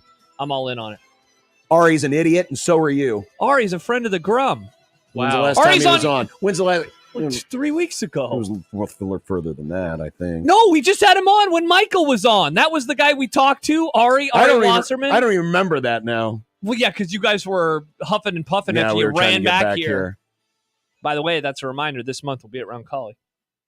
Yes, we will. 1 out to go for Detroit to get the victory. It's 2 on, 2 out. Oh, both in scoring position. 3-1. Wow, what a moment. For Detroit. McCormick at the plate for the Astros. Who's that guy? Brisky? Yeah. He's only recorded one save in the regular season. Oh, boy. So he could double it up. He's got a 3.59 ERA, I think. Look at baseball boy Nick Grimm. They showed the stats on the TV. Oh. Look at baseball boy. See, the problem is the MLB Game Day app is like ahead. So I can't look at it right now. Yeah, don't look at. Yeah, apparently we were spoiling what was going on in the Royals game. Steve was none too happy. How are we spoiling it? We're watching it on the stream. Yeah, well, because he said he's watching on YouTube TV. What are we watching on? This is the Amazon Fire Stick. We're on the thing. ESPN app, right? Yeah, ESPN on Amazon. Yeah. All right. Well, I don't know how we're so far ahead. By the way, Sam says, Josh, be unbiased broadcaster like John. Cut to the Evan Burrows drop. Yeah, not unbiased when you were talking about Mr. Burrows and his family. Well, I wasn't biased. I was telling the truth. Ah, interesting. Evan Burrows, you suck! He did. He was really bad at his job. He also adds, there's lots of friends of the Grum who are idiots. Ari can be both. Yeah, his whole whining about the expanded playoff is like... Well, I don't think it's one. It's just this, and it's not just with the expanded playoff. There are other things, like, oh, everyone's going to walk away because of NIL. It doesn't. You don't have to come rising to the defense every time because let's face it, some of the things that irritate people, like the stuff that happened last week with UNLV and all that other nonsense, it is nonsense that needs to be fixed. Sure, but so by defending it, it doesn't make it any better. You know what we're doing? We're calling out the people who say I'm done watching the sport. That's what I'm calling out the hypocrisy of saying I don't like the sport anymore, even though you turn it on every week. But we have no idea if they're tuning it out. They might be, and they're just not out there I guess anymore. so. Yeah, I guess I don't know for sure the exact TV ratings of that person's household. I do not. That's true. All right, still to come. Sipple. But when we come back, the current state of things, when we come back, our NFL top and bottom fives. Oh, I'm excited for this. This could get real interesting. Did base he hit is him? Juiced. Yep, base is loaded. Oh, and I still got to tell you the NFL news. Oh man, we'll get to it. All right, back after this on 1620 The Zone.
The Tigers have held on to win 3-1. Was that a line out? I missed it. I was looking at the other game. Dude hit the ball, and I think it went right to first base. So I think Torkelson catches a line out by Jason Hayward, and the Tigers take a 1-0 lead in that series, and they're going to the 7th in Baltimore, 1-0 Kansas City. Here we go. Yep, Hayward got a good wood on it, but right to Spencer Torkelson at first. Nice. We love some good wood. Boom, right there. And Milwaukee and the Mets are just underway. No score. I wanted to show this before we get to our power rankings. So this is the offensive and defensive EPA graphic. And again, offense is along the bottom, defense is upward, bottom to top. And so where you want to be is the further right you are, the better the offense. The further up you are, the better you are on defense. So obviously, the further you are to that upper right to the quadrant, up and to the right. Yeah, that's where you want to be. For example, the teams that are in the bottom left, the Panthers of Carolina, the Patriots of New England, and the Miami Dolphins. They've shot the fins off, Nick. But no, it should be. Take a look at Washington. Yeah. Washington is way over to the right. Cool ass leaps uniforms. and bounds the best offense in the NFL, but they are also at the very bottom of defense. Yeah, they are. So they are an extreme right now. Great offense, bad defense. You know who they are? A glass cannon. They're the 2000 Rams. Fun as hell. The games are going to be nuts, but their defense is probably going to cost them in the end. That is true. Or Asakeem will fumble a punt. We'll see what happens with Washington. So that, and there's a lot of teams just muddled up in the middle. I remember Asakeem. Were you a fan of Asakeem? Until he fumbled that punt. Yeah, that was brutal. To Michael Saints. So we use that as the backdrop. The top and bottom 5. We have been doing this exercise off and on for the last several years. Yeah. And most of the time, we have a lot of agreement. Oh, yeah. But we have never had more disagreement. There are 10 teams we are ranking, the top 5 and the bottom 5. Yeah. We have no teams that match. And you're talking about in the same spot. In the same spot in the rankings. And only 3 of the 10 are within one place of each other. How many of the 10 do we agree are in either the top or the bottom 5? Well, we'll find out. Okay. Let's go to the... Are we going top or bottom first? Top 5. Oh, the top boys. Wow. My look top at 5. That. The Minnesota Vikings. Yep. The Kansas City Chiefs. The Baltimore Ravens, who are one of the teams that we have within one spot. Hey, look at us. We're in agreement. The Detroit Lions and the Buffalo Bills. Those are my top 5. My top 5, the Bills, who are your 5 team. I have the Lions at number 2. I have the Vikings at number 3. I have the Ravens at number 4. And I decided to throw a bone to the Commies. Nice. Because their offense is really, really, really, really, really good. Well, obviously, the first thing that needs to be addressed is the Chiefs that Josh have chosen to disrespect. This is a power ranking. This is not most deserving. This is not about record. This is about the best. Yeah. They are, I don't care that they beat the Ravens. They are not a top 5 football team right now. I do not watch based them. On what? Based off of how they're performing. You asked the question. You mean how they are on defense? No, it's like everything that else. They're winning games. They're going on the road. They've beaten a good Falcons team. They beat the Ravens. Sure. They beat the Chargers on the road, though it really doesn't feel like a road. No. Do you when you watch them, do you think that's a top 5 team in the league? If I don't watch, honestly, I'll be honest with you, Josh. There was only one spot in my top 5 where I was like, I'm absolutely certain of this, and that's Minnesota at number 1. The rest of them, I could have jumbled, and I could have mixed in Washington. I could have mixed in Seattle. For the record, that was the most fun part about doing this. Like when I sent John the message today, I was like, is this even a stupid exercise? Because it is so difficult right now. Well, it is a fun exercise because we obviously disagree on I know, so yeah, much. no, it is awesome. But like right now, I don't know if I've ever gone through 4 weeks of the NFL, the first 4 weeks, and known so little about the league, especially at the top. So you say it's a power ranking. Yeah. When did ABC start running Wonderful World of Disney again? I don't know what that means. I don't get because you were obviously watching that on Sunday night instead of the game on WOWT Channel 6 for the Heartland. Good one, John. When the Baltimore Ravens drug the Bills. I mean, I haven't seen Buffaloes abused that badly since Dances with Wolves. I've never seen that movie. That's Kevin Costner. A lot he of, won lot an of hunting, Oscar. a lot of hunting of buffalo, a lot of It was dead like a buffalo. 3-hour movie. A lot of Sounds dead buffalo. Like it'd be hard to dance with a wolf. A lot of dead buffalo. But they can't even Buffalo hang got them. drug Yeah. by Baltimore, and yet you have the Bills number one. That's because Josh is a sicko when he's mean, blinded the by Ravens Josh lost Allen. to the Chargers, and you have them third. So I mean, I do. Sport is weird. The NFL is weird, John. You're simping over Josh Allen too hard. The NFL is weird. I think you are. I think you're simping over Josh Allen. That's fine. I just think that they're the best team in the NFL right now. That's How what I can you think. not look at Minnesota? I know. Minnesota has been great in all 4 games. They And I have know been. people might focus on the second half of the Packers game, but Yeah. they won. I know. They won. I know. They dominated the Texans. It's Don't just apologize about for it's wins. about Sam. Don't call me Arnold Darnold. What? This What? isn't about a power ranking. This is the Josh Bias rankings. What does that mean? I'm Bills pilled. I like Josh I Allen. do like Josh Allen, and I am Bill Spilled. And I You don't say like that Sam Darnold. every season. Yeah, I do. They're good. You say that every season. They are good. What are you arguing with? They were good. You think probably the should've had Lions? the- You think the Lions are better than the Vikings? I should have had the Vikings at number 2. You're right. I should have had the Vikings number 2. Should have not had the Bills at number 1. I'm surprised that you had the Chiefs that high. I'll be honest. You know I thought why? that You you know were what it gonna is? You know what it is? disrespect It's the thing about the Chiefs is, unfortunately, they have set a certain standard Mm-hmm. that we expect out of them, and now they have completely changed the paradigm, and they're winning in different ways. They're winning a different way. They're winning with great defense. And See, but that's the Mahomes- thing. Their defense isn't even that great anymore. It is average. Everything about them is an average football team, according to the numbers. They're winning the games. According to those numbers, but I watched the games, right? Yeah. They get the stops when it matters. They do. They stop teams when it matters. They do. And that's how they're winning football games right now. The reason I have the Chiefs there is, and maybe some of this too is institutionalized because they've been Thank there you. for the last 2 years, but when the chips are down, Yeah. there's no better guy on the football field than Patrick Mahomes. They find He is the ways best. to win games. He is awesome. The only reason I put the Vikings ahead because the Vikings have definitely looked better than the for Chiefs. sure. 100%. 100%. I'm surprised that you didn't have Washington as well. It's because Their defensively, defense is horrible. their It's defense so is bad. horrible. It is so bad. Their defense is bad. But their offense is like historically great right now. And honestly, if I wanted to make an edit, I might flip Buffalo and Detroit because I think Detroit is a little iffy on defense too. Very fair. I mean, they gave up a lot of points last night versus the Seahawks. I'm guessing that when we do this again- I could have considered the Seahawks too inside the top 5, but Yeah, then again, they gave up a perfect game yesterday. they did indeed. They did indeed. Bottom 5. Bottom 5 again. Not a lot of agreement. That's funny. Well played, John. Wow. My bottom 5. Yeah, this is. Now remember, number 1 means you're number 32. Yes. Jags. Wow. I'm stunned that you have the Jags. Dolphins. Yep. Titans. Panthers. Giants. Oh, wow. So we do have some disagreements because I have the Dolphins as the worst. I have the Patriots, who you don't even have. I have them at 31. I have the Jags at 30. I have the Browns at 29. And I have the Panthers at the 28th spot. All right. So you don't have the Browns. You have the Giants. I have the Patriots, and you have the Titans. Why not the Patriots?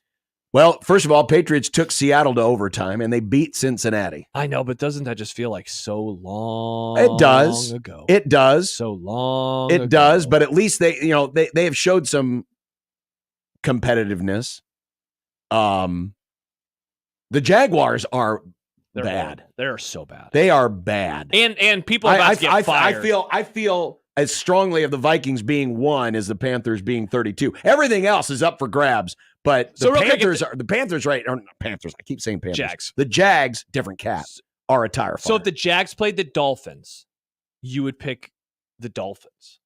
I mean, week 1. they did win. Now they didn't have Tua. Yeah, but if they played this week, Oh. I'm saying if they were about to play this Sunday, It'd be I another. would absolutely pick It'd be the Jags. another game I would not want to watch. I mean, we're about to see Dolphins Patriots. yeah, that'll be bad. That'll be bad. the Jags are just. Part of this is the Jags are such a disappointment. They should be better. Dude, They they don't suck. have an excuse. At least Miami has an excuse. That's true. They do. Yeah, they don't have their quarterback. The Jags have no excuse. How about the Panthers not being the obvious slam dunk worst team in the NFL anymore?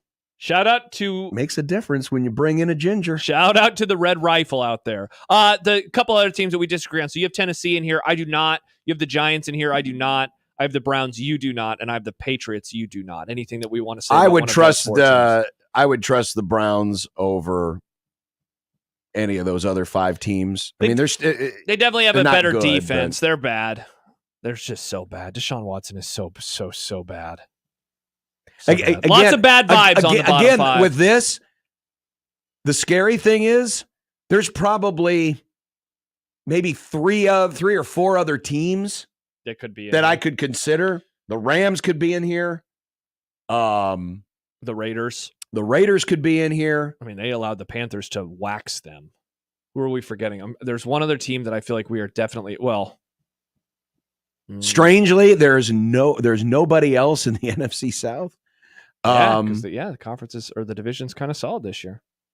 Are we forgetting anybody else? I feel like there's one team that we haven't mentioned in the bottom that we're avoiding or that we're missing right now. Who am I thinking? I wouldn't put the Eagles down there, though they do have signs of bad. Who are we forgetting? Well, I mean, we have not mentioned the Bengals, but they got off to an 0-3 start. Yeah. You know, how much of that is us being institutionalized with them? You know, like the Jets. Just given how bad they looked, and honestly, if the Broncos wouldn't have won, we could have talked about the Broncos too. But they picked up a win as well. Yeah, the Broncos avoid this because they won the Sludge Bowl.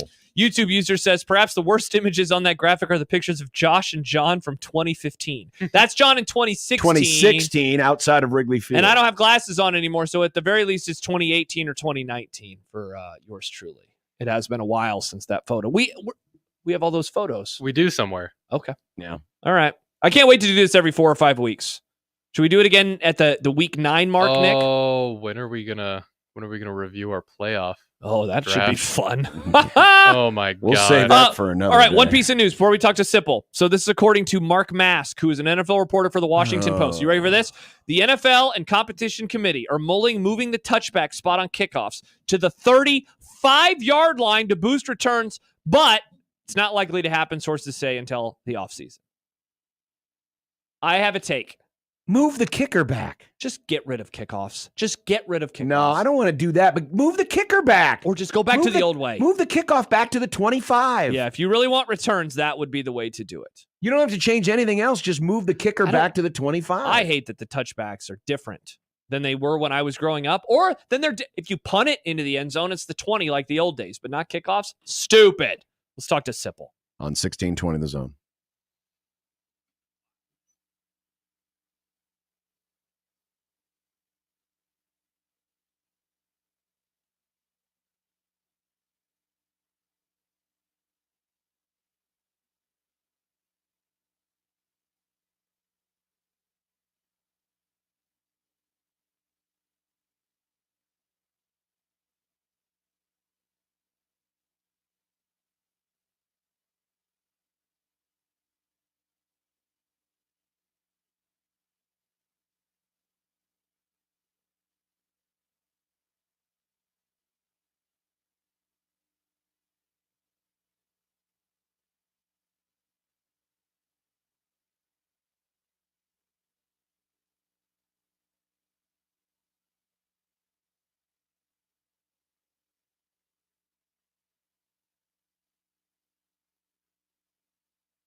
would be nice to have a boat. Throw. It would be nice to have a boat. Throw. It would be nice to have a boat. Throw. It would be nice to have a boat. Throw. It would be nice to have a boat. Throw. It would be nice to have a boat. Throw. It would be nice to have a boat. Throw. It would be nice to have a boat. Throw. When you're gone.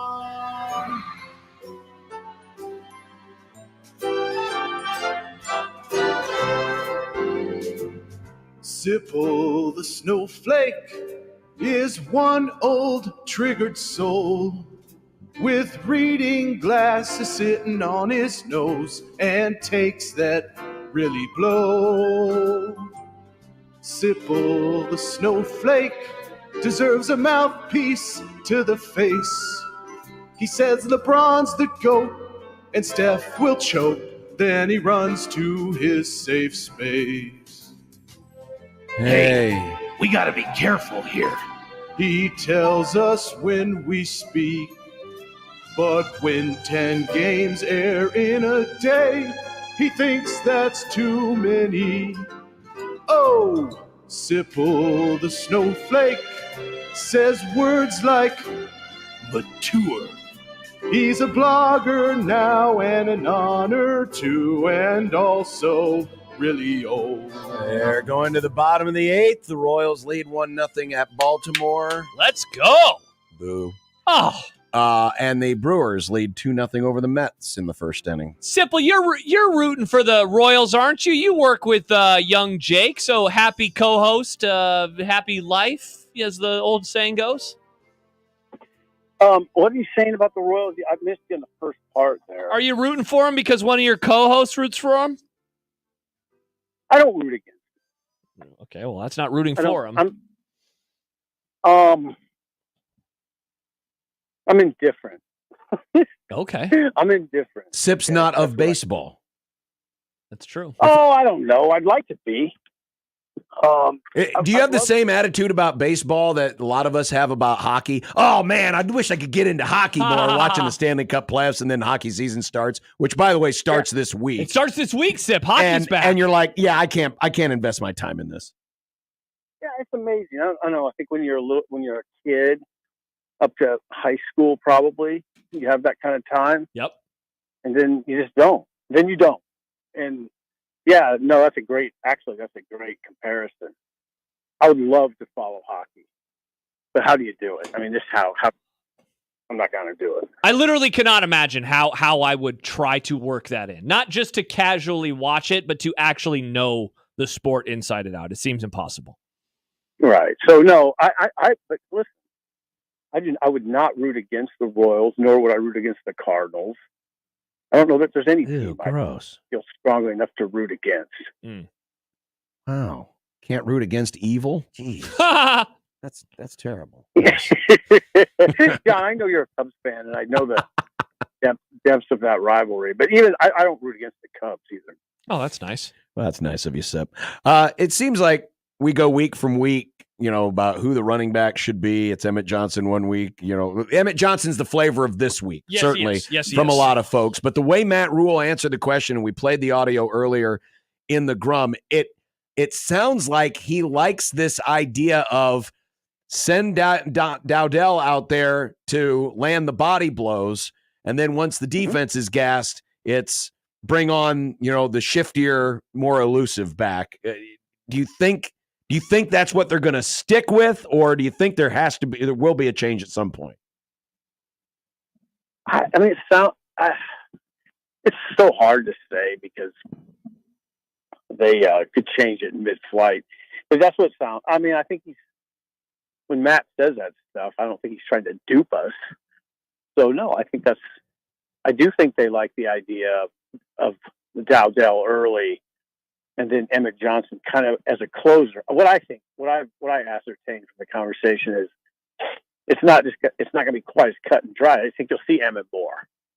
Emmett Johnson, I think you'll see him more, and maybe more than Dowdell, or at least even, pretty even. So I don't know. Some of it's probably comes down to how Dowdell is doing with those early carries. But I don't know. I guess the wild card in my mind is if Irvin gets going, then I don't know how you do it.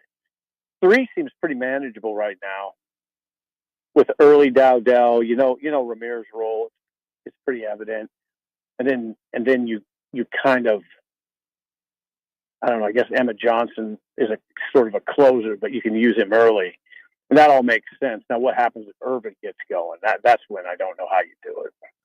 Are you sympathetic to what Rule said yesterday, Sip, in terms of his view of the running back situation, or are you like John and I are, and that you watch and you say Emmett Johnson looks to be the best back, and there's not really a question about it? It depends on the day. He did the other day. Yes. He definitely did the other day, but it's not always the case. There was a game or two where I thought Dowdell looked to be the best. For instance, like UTEP, I thought. I can't remember exactly how it went, but there's at least a couple games where I thought, okay, they're going to get Dowdell going. He's going to get 100, and then it didn't really pan out. So it is.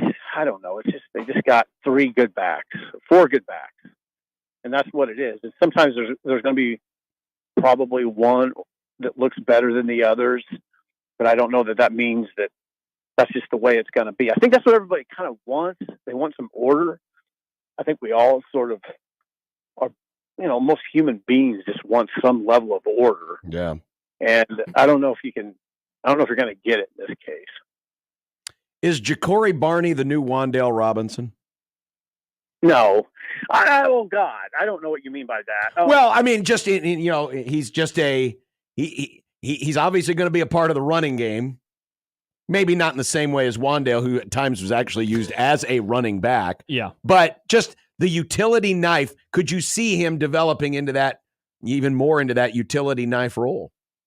I never, I guess. I don't know why I reacted negatively to that question. Yeah, I guess it does imply that Ja'Cory's going to get frustrated with his situation and head back home. And that's not what I meant. I'm just talking about how he was used, especially early in his career. I look at Ja'Cory differently than Wan'Dale in that he's much more, I think he's got more straight line explosive speed. Yeah. Yes. He's more apt to give you the home run. I don't look at them just in a similar way. Corey's not, 5'7". So no, I kind of understand where you're going, but no, I've never thought of that comp until right now, and I would be probably resistant to it. I don't look at them as the same player. I'd say that you couldn't, and just so you know, I'm not being negative towards Wan'Dale. You couldn't line up Ja'Cory at running back. No. You could Wan'Dale, and he was good. He was a good running back. I always go back to that Illinois game when he was a true freshman on the road, and he was calling for the ball as a running back. Yeah, he was a good running back. Barney can't play running back, so they're just different to me. Sip, the team will reach the halfway point of the regular season on Saturday after this game. Like, do you think that we know as much about this year's team as you thought we would by this point in time? And I'm asking that question in part because I guess I don't really know exactly how to feel about the defense, which kind of surprises me that I'd be saying that at this point. And I'm still maybe a little bit bullish on the offense, even though there are 5 games worth of a sample size to say that, like, this is kind of who they are. They're inconsistent and they're not always, going to put together a 4-quarter game. It looks different to me than I thought. I guess that's the way I'd answer it, Josh. It doesn't. I thought they'd be better with their traditional run game, just their kind of the running back run game. I thought the offensive line was ready to sort of, I don't want to say dominate, because it's hard to dominate in the Big Ten, but I thought they would more consistently move the line of scrimmage, win at the point of attack, in the traditional run game. So I thought that would be a factor. I didn't know that Barney would be this big of a factor, although we heard about him all off season. But did we know he would have the sort of impact he's had on jet sweeps, and that he would be so necessary. He's really necessary going forward, especially if they can't get that traditional run game going. He helps. He helps with those sweeps. Those are now teams will adjust. Defenses are going to adjust to that, and Nebraska's then going to have to counter. But there's ways to do that. Okay, so that's one huge difference. I didn't envision the special teams being this big of a problem at all. And I think the defense. I mean, if you look at statistically, they're pretty good. Yes, they are. There's been a couple games where there's just sort of some eyebrow raising issues. The tackling hasn't always been what you'd expect. But, I mean, I don't look.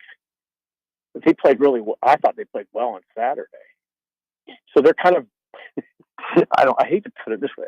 They're kind of back. They should be back in our good graces. Yeah. And but it's, Josh, you know how football is. You follow it closely. It's always kind of a week-to-week evaluation. Yes, it is. And there's nothing wrong with that. Kind of interesting, Sip, because in this exact same spot last week, it seemed like you were being more of a pessimist. And now this week, and it's a little bit different than that. How do you kind of judge? On the road. They won on the road, but man, that first half was brutal to watch. And I know they moved the ball, but the some of the stuff that was going on in that first half was like, what the hell? It seemed like they were inside their own heads. It did. I mean, I kind of came around on one area that we have to always consider, and that is they're 4-1 with a loss in overtime to a good team. I mean, sometimes I feel like me sounding pessimistic on your show is sort of ridiculous. In that context, and then now, and we all agree. I think we all agree. There's always a fine line in these discussions. We want these absolutes all the time, and they're just kind of hard to find in college football in general. So what I'm getting at here is the fine line is it was 0-0 at halftime. And you didn't know who was going to win the game, and if they lose, there's probably even a rational person kind of panicking would be. It makes sense. Yes, like what's going on here? But that's not what happened. They got organized and won convincingly. And so I look at the game. I look at it can be that way in college football. One half of football can affect the way you look at the much broader picture. Sip, I wanted to ask you about the special teams because maybe this is my theory, and I wonder what you think too. I think that the concerning part right now that is most glaring to me isn't that they're like bad, but it seems that they care about special teams and that they are also bad. Like 5 years ago, I don't remember exactly when they hired a special teams coordinator. When I guess it would have been Frost last year, right? When they hired Bill Bush.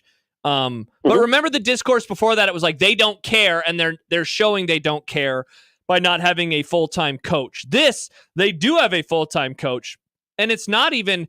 Gosh, like I'm pining for the days of Bruce Reed's special teams. Like it looks horrible right now. Do you think that's where a lot of the frustration lies, or is it just as simple as they can't do the most basic of basic things?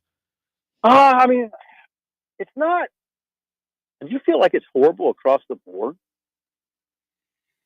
I don't. I think that the negatives are so bad that it almost. You're right. Like it is not. It's not horrible everywhere.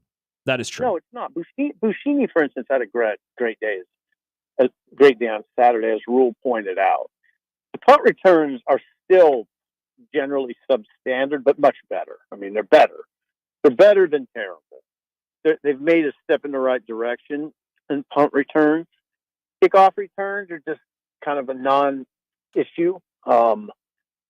Coverage has been spotty, I would say, right? That's not good. It's just, I mean, there's just this disaster part of it that clouds the discussion. And boy, is it a disaster. I mean, or it was. It has been for a couple games.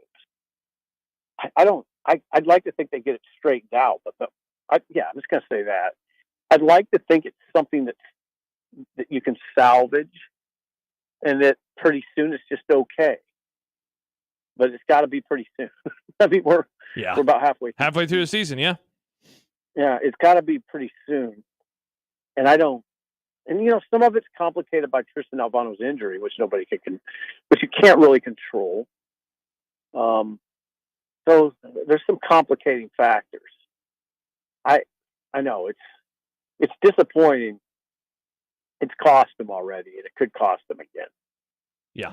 How much was this not doing enough due diligence or in identifying the right players, like long snappers, like kickers? Mm-hmm. And how much of that, obviously it falls on coaching, because coaching, goes out and gets the players. But was that the issue? I mean, did they just not do a good enough job in the previous 2 off seasons of identifying, hey, here are the guys that we should have doing this job, and going out and getting those guys? I don't think it's that, and here's why, John. I don't think there's. I don't know. Here's why I answer it this way. Camden Woodtuck was fine in the spring, better than fine. Confident. They were very confident that he would just be the very viable successor to Ortiz, who was very good. And then in August, Woodtucky was fine. They had their answer in Camden Woodtucky. And then Woodtucky just encountered problems like athletes do sometimes, like athletes who inexplicably go into a batting slump, or Steve Sachs who can't pick up a routine grounder and throw to first base, or Chuck Noblock, or some very good NBA player who just can't make free throws all of a sudden. It's kind of like that. And so no, they thought they had their guy. It was okay. I sit by Bill Bush, so it's not like I'm talking out of, this isn't just speculation. Bush used to talk about Woodtucky. Yeah, Woodtucky's good. They're going to be fine at long snapper when Ortiz is gone, because Camden Woodtucky could do it. Good. He's very good. So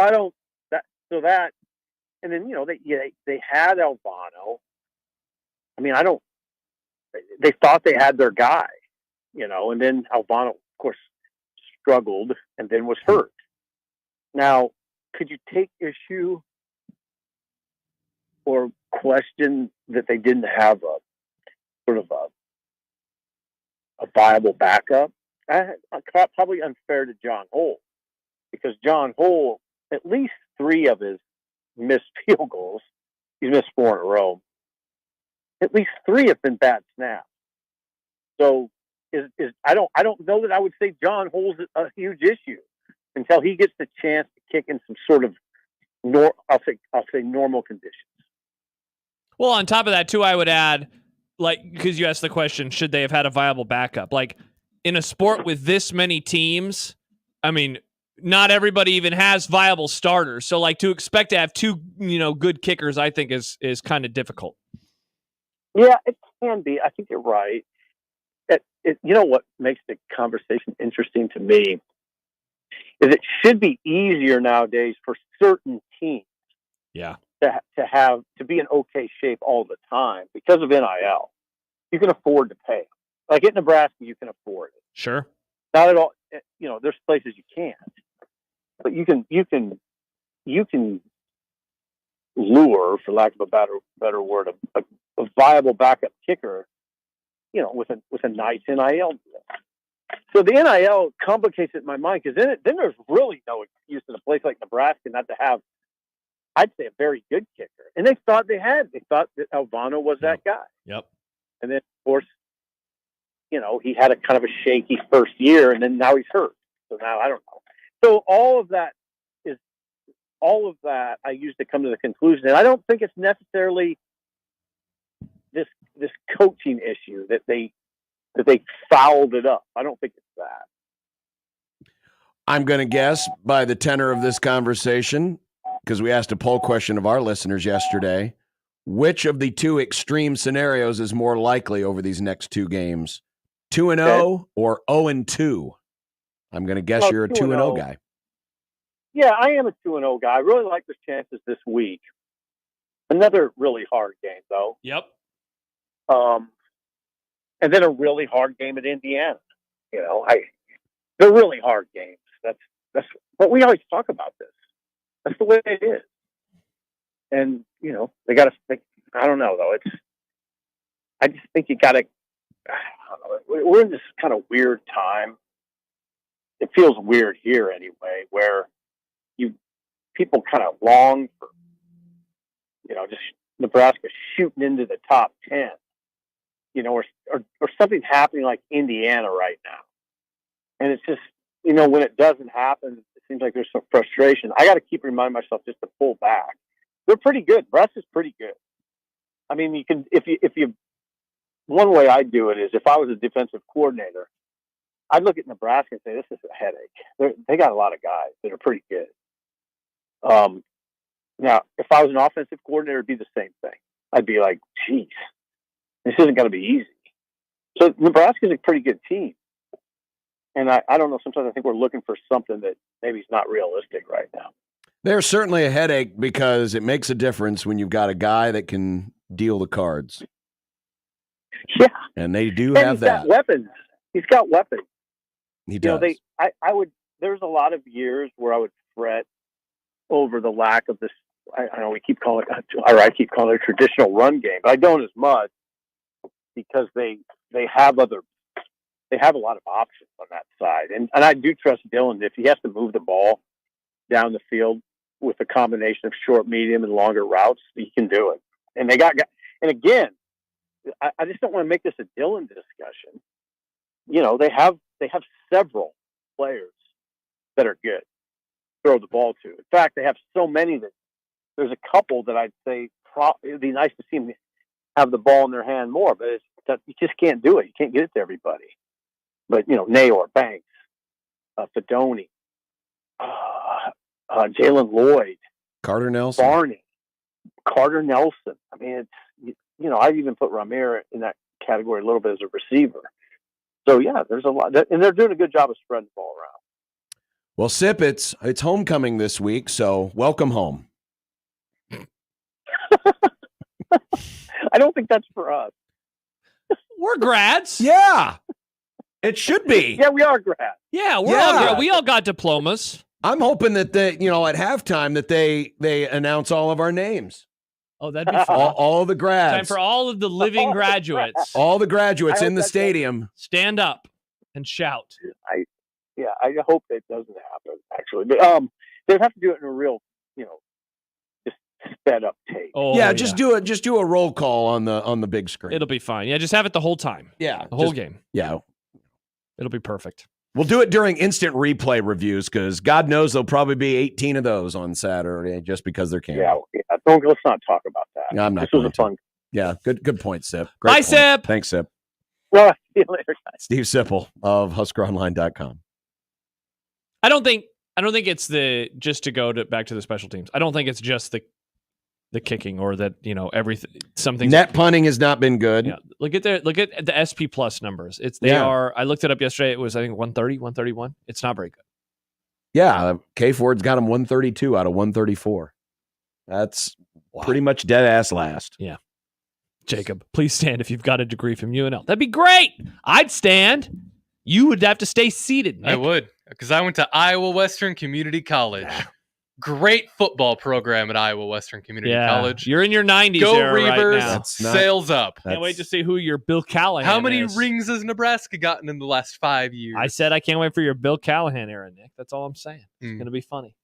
Well, coming up, the big unholy alliance with the SEC. Oh, we have not talked about this. Feels dirty. We'll do that next. The Royals are in the top of the ninth, leading 1-0. They're reviewing a call at second base to see if the...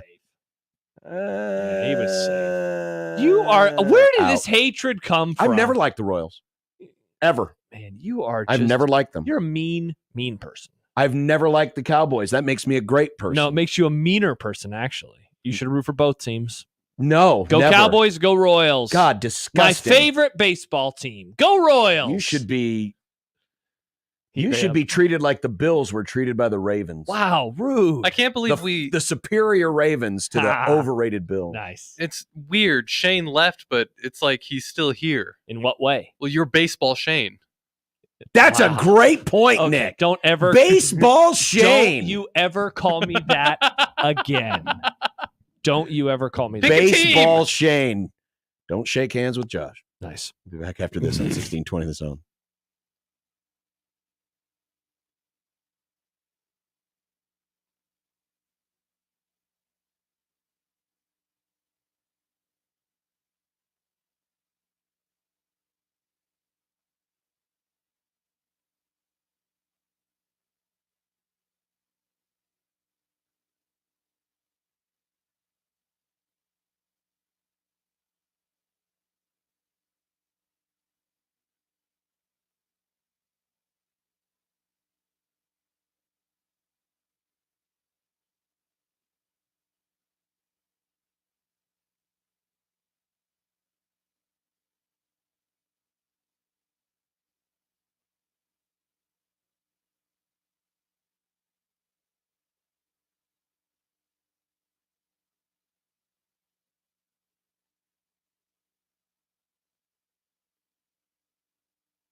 This Mets Brewers game is a little crazy right now. 3-2 Mets. Baseball. In the third. And it's still top of the ninth. Royals trying to tack on an insurance run. 2 out, 2 on, 1-0. Royals over the Orioles. So, athletic directors from the Big Ten and the SEC, this is the meeting of the 2 of the 5 families, are slated to meet in Nashville to talk about the CFP and a possible non-conference football scheduling arrangement. Think SEC, ACC Challenge or Big Ten ACC Challenge in basketball. Yeah. But for football. Now, there's certainly a lot of things about this. One hang up from the Big Ten side of things is, well, if we're going to do this scheduling alliance, play a non-conference game, that still means you guys, pointing south, are playing one less power conference game than we are because you still stuck on 8. And that's a big sticking point with a lot of folks in the Big Ten and in other parts of the country, too, for that matter. Well, and the other part about it as well is right now, when you think of Big Ten rivalries in the non-conference, help me out here, but we got Iowa State, and I'm talking about annual things, right? Notre Dame, USC. Mm-hmm. And I guess let's see what happens with the Apple Cup and the Civil War. So we're up to 4, but for sure 2, right? Mm-hmm. In the SEC, off the top of my head, I guess Oklahoma and Texas is now that's a league game. Clemson, South Carolina, Florida, Florida State, Georgia, Georgia Tech. Maybe the list isn't as long as I was expecting it to be, because I was going to say like that would be a wrench in the, how many power games are you playing a year? Yeah. But yeah, the number of games that the SEC plays versus the number of games that the Big Ten plays. Like, I am someone who believes that the SEC will go to 9, but until they do it, I'm just over here saying that, and everyone can disagree with me. But they're not going to do it unless they get paid for it. And they want to get paid. And by ESPN right now, there is nothing in their contract that says that they have to pay the SEC 1 penny more. Correct. For playing 9 SEC games. And so unless they can get ESPN to come to the table, if you're the SEC, and especially if, you can keep rolling out playoff team after playoff team after playoff team, and they're not punished for playing 1 fewer power conference game, theoretically, by the committee, there's no motivation for them to schedule more difficult games or add another conference game. So it's like everything else. It's about the money. But the other part of this, well, I should mention this before we move on to the other part, which to me is the worst part of it. Okay. It was something that Ralph Rousseau, now of The Athletic, wrote, and that was, there's an idea that if the SEC and Big Ten did have this non-conference scheduling alliance, they could sell those games separately and make more money. See, now, and let's see, where did he wrote about it? Whether that could be done with existing contracts in place is unclear. Right. I don't know how that would I don't know how you could do that, because right now, let's go to the Michigan-Texas game. Mm-hmm. Michigan hosted Texas. Right. That was a Big Ten television-owned property. And by the way, because it's a Big Ten game. It's a Big Ten home game, so it belongs to Fox. Royals-Orioles is in the bottom of the 9th now. Next year, or whenever they play them again, I think maybe it's in 2 or 3 years, it'll be in Austin, and so it'll be the return, and so then the SEC will own that. And that's ESPN. And that is ESPN. And so, I don't understand. Now, look, those the networks that would probably air these? Of course they are. Right. I just don't understand how you could sell it separately, given all of that'd be breaking a contract. Yeah, you would. Yeah, I would think so. So that would have to be, but then again, now that could be something that the SEC could then take to ESPN and say, well, here's the motivation for you. You scratch my back, we'll scratch yours. We'll play the 9th game. The 9th conference game. The 9th conference game. But then you pay extra for these other games. Mm-hmm. Maybe. I don't know how that negotiation would work. Let me ask you this before we get into the thing that you dislike. Is this good for consumers? Is this good for us as fans? Well, it's all wrapped up into the same ugly package, and my answer to this is no, it's not good. Because this is these two leagues trying to take their ball and move to a whole new court and leave everybody else behind. Because the other part of this conversation that's supposed to happen with the athletic directors is talking about the new format of the playoff. And as you will recall, not long ago, the Big Ten proposed automatic bids for their league. 4 bids for the Big Ten, 4 bids for the SEC, or 3. And then 2 for the Big 12 and 2 for the ACC. Basically getting rid of a lot of, at-large bids. You're just saying, hey, every year Big Ten's going to get at least 3 teams in. Every year SEC is going to get at least 3 teams in. And apparently that plan has come up again, but this time they're talking about as many as 4. Mm-hmm. 4 Big Ten teams every year get a bid. 4 SEC teams every year get a bid. Yeah, and so where was the quote? This is an SEC source, and this was to, who had the first story? Was this Dellinger? No, this is Heather Dinich. I hated this quote, John. I think anything we can do to take the subjectivity of the committee off the table is really helpful. We may not be able to completely get rid of subjectivity the more we can minimize it. And so Tony Petiti's idea of multiple automatic spots for a conference has a lot of value. I'm not sure 4 is the right number. So there's the caveat at the end of like, maybe this number isn't the correct one. But I don't like we unpacked it enough somewhere in this offseason how much we disliked this. It's stupid. It's dumb for a variety of reasons. One, they're going to get this number of teams in more often than not anyway. Right. 2, if you keep the conference championship game around, it is extra dumb, and it's just a chance for teams to get injured. And 3, like, that is a lot of teams to go to 2 leagues just because they're in those 2 leagues. Mm-hmm. 8 of right now 12. That is so many. So many teams that get automatic bids. Well, I don't like it. It's diluting the conference championship game, and if that means something to you, which it obviously does to these leagues, because these leagues like those games because they're money, but it dilutes the value of that. And honestly, I mean, again, anything that moves this sport in the direction of the Big Ten and the SEC running the whole ball of wax is a bad thing in my view. Period. End of story. It's a bad thing. And that's what the scheduling alliance conversation and this conversation would do, is it just moves the ball further down the road to the eventuality that it's going to be Big Ten, SEC, and that's it in terms of major college football. Mm-hmm. And I've been dead set against that from day one, and I will be dead set against it forever. Yeah. Because it's just taking a lot of people out of the game. A lot of people out of the game, and that's antithetical to what college sports should be about. Yeah. Because it gives other parts of the country that don't have pro sports a chance to be in the big time. Places like Nebraska. And sure, Nebraska would be safe. I get it.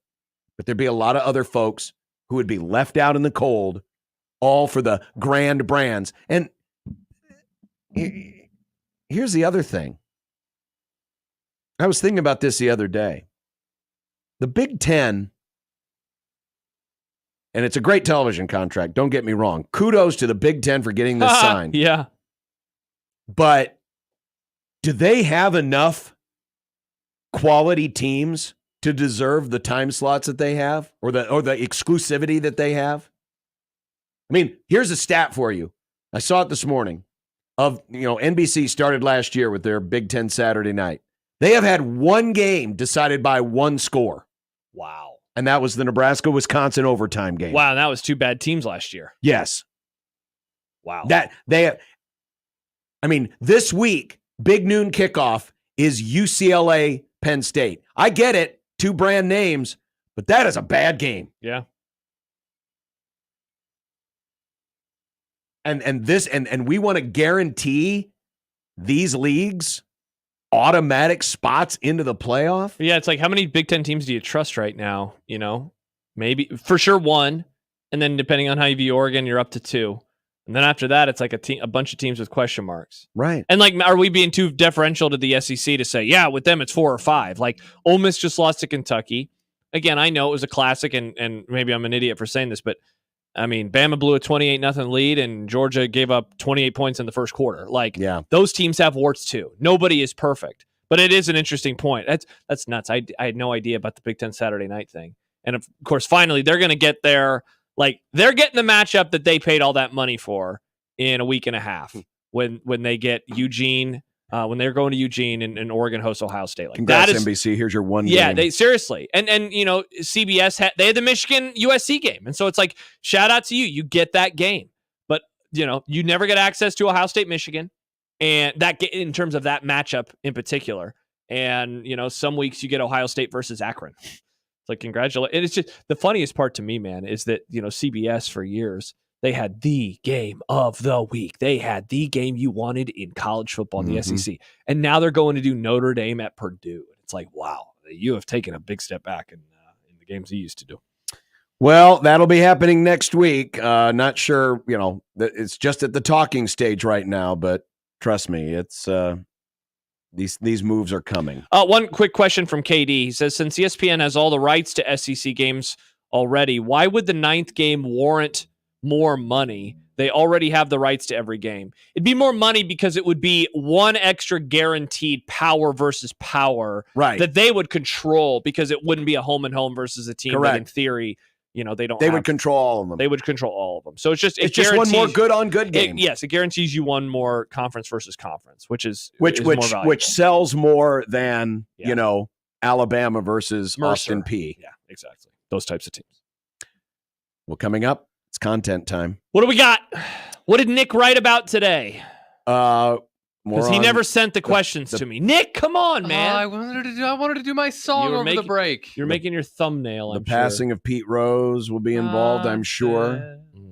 We didn't get a chance to talk about what Iowa did. Speaking of scheduling, content. And I'm sure Nick's going to include something in there about his bad NFL team, which is weird because I just don't want to talk about it or think about it. And yet you do want to talk about it and think about it. Yeah, that's true. Interesting. So content coming up next. The Royals are one pitch away from winning the game. In fact, right before we go to break, we'll tell you that it's a foul ball. All right. 16-20 the zone.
I made you some Unsportsmanlike content. Unsportsmanlike content. Unsportsmanlike content. Content that's unsportsmanlike. The Orioles doing what the Orioles do in the postseason, that is lose. 1-0 the final. Mets lead. Oh, look, now it's 50-50. The Mets-Milwaukee game is 3-2 Mets, and we were talking during the break about the stupid win probability. Yesterday it was fun when it was going wildly back and forth in the last two innings. That was a good time. But in the fourth inning of a 3-2 game, when the team that's leading has only a 39% chance of winning, that's when that graphic jumps the shark. Oh, yeah. By the way, Royals now, John, in their last 30 postseason games, 22-8. I looked up that stat on my own. Boo. This should get retweeted by the national people. Jeff Passan, retweet me. Retweet me. All right, Nick. Does Pete Rose's death also bring to an end the endless summer topic? Should Pete Rose be in the Baseball Hall of Fame? Actually, I don't. It will to a degree, because the whole idea is, he's still around. He was still signing autographs. He was still being Pete Rose. So to a degree, yes, but it will always be discussed. I mean, Shoeless Joe Jackson being in the Hall of Fame, that was still a topic. It won't be as hot. Topic alert. A topic, but it'll still be out there. We talked to Farron about this earlier. I strongly recommend that conversation. There was some interesting stuff that Mike proffered. I mean, it's very similar to me for different reasons as Barry Bonds. They were great freaking players. They didn't have to do what they did. Yeah. But they did it anyway. It just shows, as humans, we're just so flawed. We look up to these people as heroes, but they're so very, very, very flawed. But it doesn't take away from the fact that when you talk about gamers, Pete Rose is like a first-round draft pick. Yeah. The dude just played ball. Yeah, to go back to the original question, it will not go away because we love debating things. So it will always. And Josh promises to bring it up every July. Hey, we promised at one point we were going to do the classics, and we've never done the classics. I don't know what other classics there would be. LeBron or MJ, Pete Rose be a Hall of Famer. We got to find a few more. 1997 Nebraska versus 1997 Michigan with special guest Lee Barfknecht. Those topics and more. But yeah, it'll always be there. I'm with John. Highly recommend listening to the Farron interview from earlier. It was good stuff. Gonzaga is going to join the Pac-12. It is technically a step up from the West Coast Conference, but is it enough to make a difference in terms of what matters? The TV money? No. If Gonzaga football, they do have football, right? They do not have football. Okay. If Gonzaga had football and their football was like their basketball, it would make a difference. Now, that iteration of Gonzaga would probably be in a different conference, but that would make a difference. Their basketball is awesome. Basketball does not move the needle to that degree. The realignment, we hit on this a little bit with Bill Connolly on Friday. The realignment this time around is just, it's really sad because it's just all of these schools chasing these dollars, but I don't think they're going to get it in the leagues that they're moving to because they're becoming shells of themselves versus what they used to be. Yeah, it's like people off a sinking ship. All the life rafts are taken. So now these are the folks that are looking for the floating pieces of wood to grab onto. Damn it, Rose. That's really what it is right now. Jared Goff went a perfect 18 for 18 last night and even caught a touchdown pass in the process. Was it one of the best performances you've ever seen from a quarterback? Well, no, because it wasn't even good enough to earn a game ball from his head coach. Well, who got the game ball? I don't remember, but Dan Campbell was told afterwards. Much. Dan Campbell was told afterwards about Goff's 18 for 18 and said, "Oh crap, I didn't give him a game ball," and now he felt really bad. It was impressive, but the stats, I don't remember what the exact number was, but it was something like 220 of the 250 passing yards were after the catch. I mean, it was a lot of high percentage stuff. Yes, but it was a lot of easy throws. So really what it was more a product of, I don't mean to make it sound future like Dallas Cowboys head coach Ben Johnson's offense. It doesn't, you mispronounced Bill Belichick. The Probably did, actually. You're not wrong. I don't mean to make it sound like it's a product of the system, but it was a product of the system, right? The play action, the rolling out. Now, you still got to go out and execute.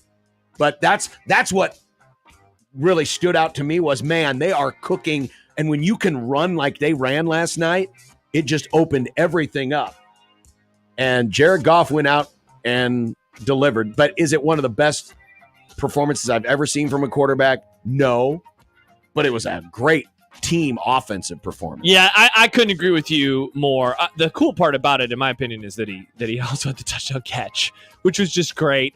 They sold it very, very well. Linebacker tries to get his arms up at the last possible moment. It's an impressive performance from the Lions. They are a really good team, and they have a good home field advantage now. Which, yeah, they do. For the years, obviously, they did not have one of those. But no, it was good, but it was, I think, a product more of the night in general. And he was accurate on those passes, but it's not like he was throwing it deep time after time. Do you want some stats to make you go, Oh, I would love some. Check out the side-by-side of Brock Purdy and Patrick Mahomes since the start of last year. Both quarterbacks have the same record, but Purdy has more yards, better touchdown to interception ratio, and better quarterback ranking. Will Purdy be the next quarterback to break that bank? He definitely will be, especially with how he has started this year. Without all of these weapons, he is performing at a very, very high level. And so, it's gotten to a point where doubt him at your own risk is certainly what I would say. Part of it, too, is, no offense to Andy Reid, but I think that he has the better offensive mind as his play caller in Kyle Shanahan. He doesn't look like a hobo Well, like Brock Purdy's head coach. No, I was saying that Brock Purdy's head coach is the better play-by-play guy. I'd rather have him as a play caller than Andy Reid. You would? Oh, yeah, absolutely. No, play designer.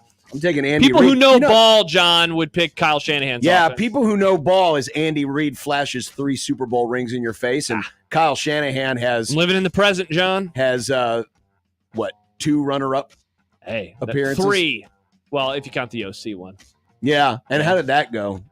Choked that one away. His head coach, Dan Quinn, didn't have a backwards hat at the time, so maybe that would have helped them win. This is really impressive, though. It is very impressive, and yes, Brock Purdy will probably break the bank, and I hope he does. I hope he makes the 49ers pay through the nose. Oh, interesting. I wonder why, John. Yeah, I want them to use all of their cap on him. I don't think they can do that. I don't think they can give him $250 million this is the same franchise that stupidly traded up for Trey Lance. Oh, yeah, by the way. Anything's possible with this group. I think the Raiders should consider Devontae Adams for Trey Lance. I think former first-round draft pick, there's a lot of potential good stuff there. He's also very athletic. Maybe move him to wide receiver. Get the ball in his hands. My head coach, Mike McDaniel, says everything is on the table for the offense. Given they're averaging just 11.3 points per game, what type of changes should I be hoping for? A miracle? Make me feel. A miracle? Yeah, I don't really know.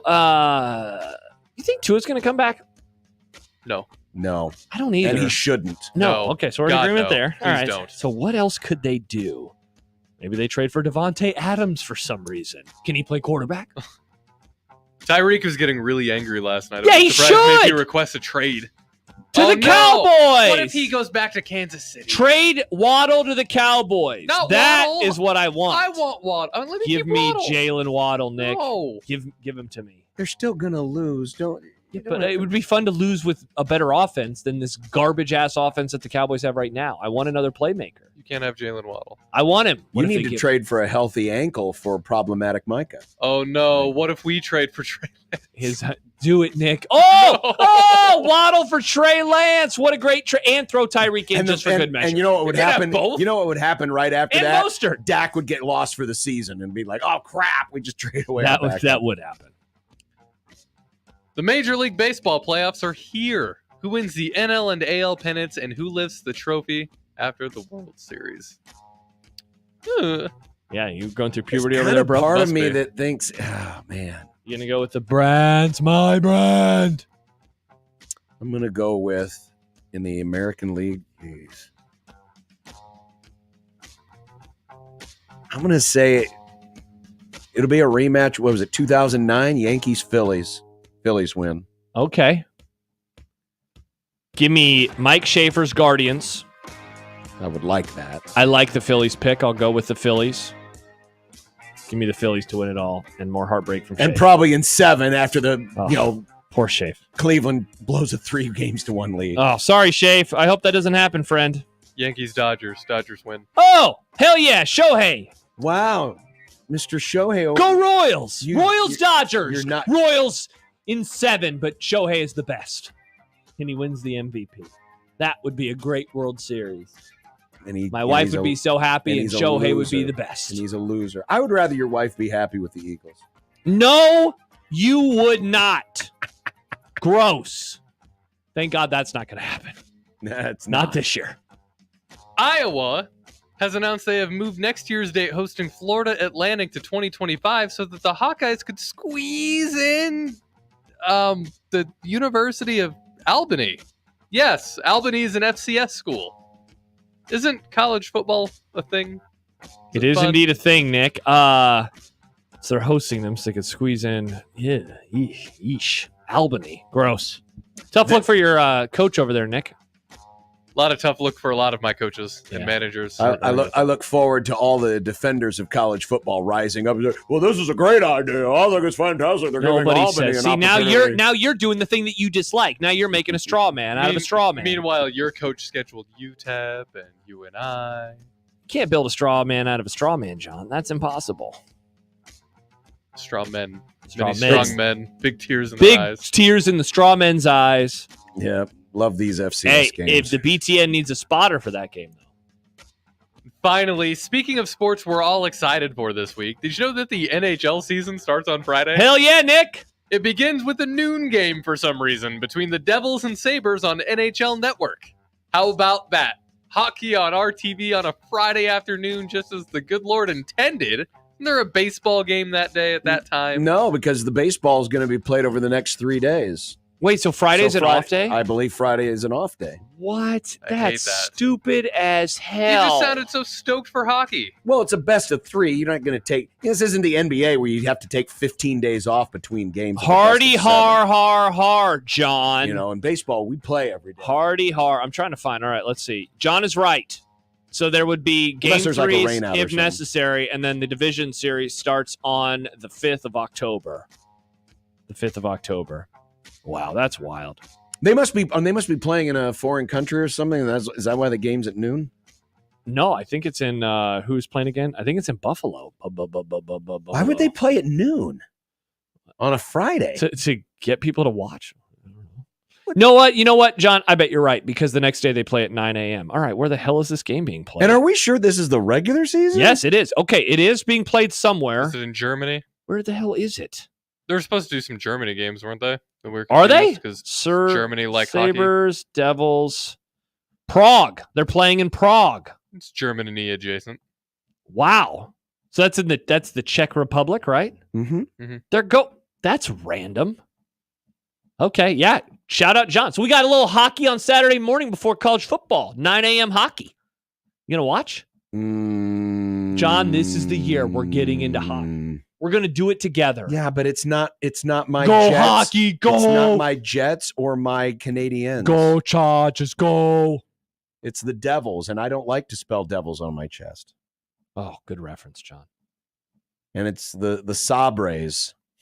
Nice. You didn't like the LeSabre, John? Not a LeSabre guy? I wasn't a LeSabre guy. No. That was a car, Josh. It was a Buick, yes. Cool. Buick LeSabre. Sweet. Well, the problem is the game will be over by the time we start, so we won't get anything. It'll be on at 2:00 still. Yeah, but we'll catch the very end, and then What if it goes down to the wire? What if it's one of the best regular season openers of all time? I hope there's no wires. There's ice there. That's dangerous. All right, let's get to dinner. on 1620 The Zone.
When you knock us down, we're going to get up. And on the way up, we're going to bite a kneecap off. Crust is good on your pizza, not your ass. I will eat your ass first. He's tough as a Woolworth steak. And then it's going to take 2 more shots to knock us down.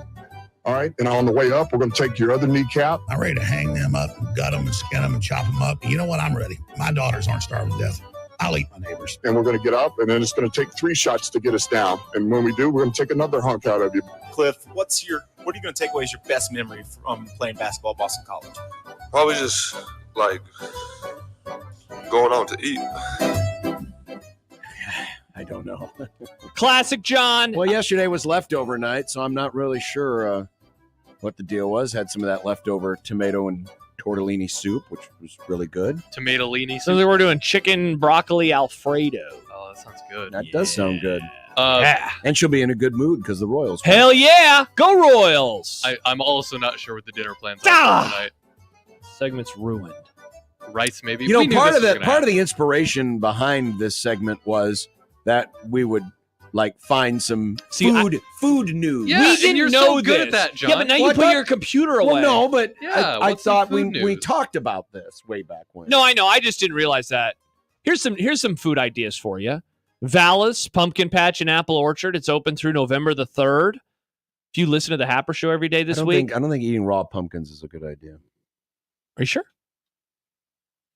I don't know. I don't eat pumpkin. Anyway, if you listen to the Happer Show every day this week, you can win a pair of passes. You have a chance to win a pair of passes. So how about that? If you go to Val's, you can eat. There's a dinner idea. It's on the way home for you. Why don't you stop by Val's tonight and get some grub? Well, I mean, there's something at home. I just don't know what it is. And you're busy. You got to get home to watch the Blair Witch Project. You do. Why would I watch that when I have baseball to watch? Oh, you know what, John? Here's and that always exciting vice presidential debate. Got the VP debate to watch, John. I got some food news, John. All right, give it to us, Nick. McDonald's Halloween buckets are returning slightly earlier this year. Look at what you did, John. Look Wait, at what you did. Halloween buckets. Halloween week. They started coming with Happy Meals back in the 1980s, John. You remember the 80s, John? I do, but I wasn't getting a Happy Meal. I was a big boy. I ate big boy food. And they've only big boy. I don't poop my pants anymore. And they've only been around my pants anymore, and I don't eat Happy Meals. They've only been around on and off since the 80s, John. But last year they launched on October 17th, and this year, October 15th. So you get the little bucket thing. You know why? Because psychos out there are psychos. We just.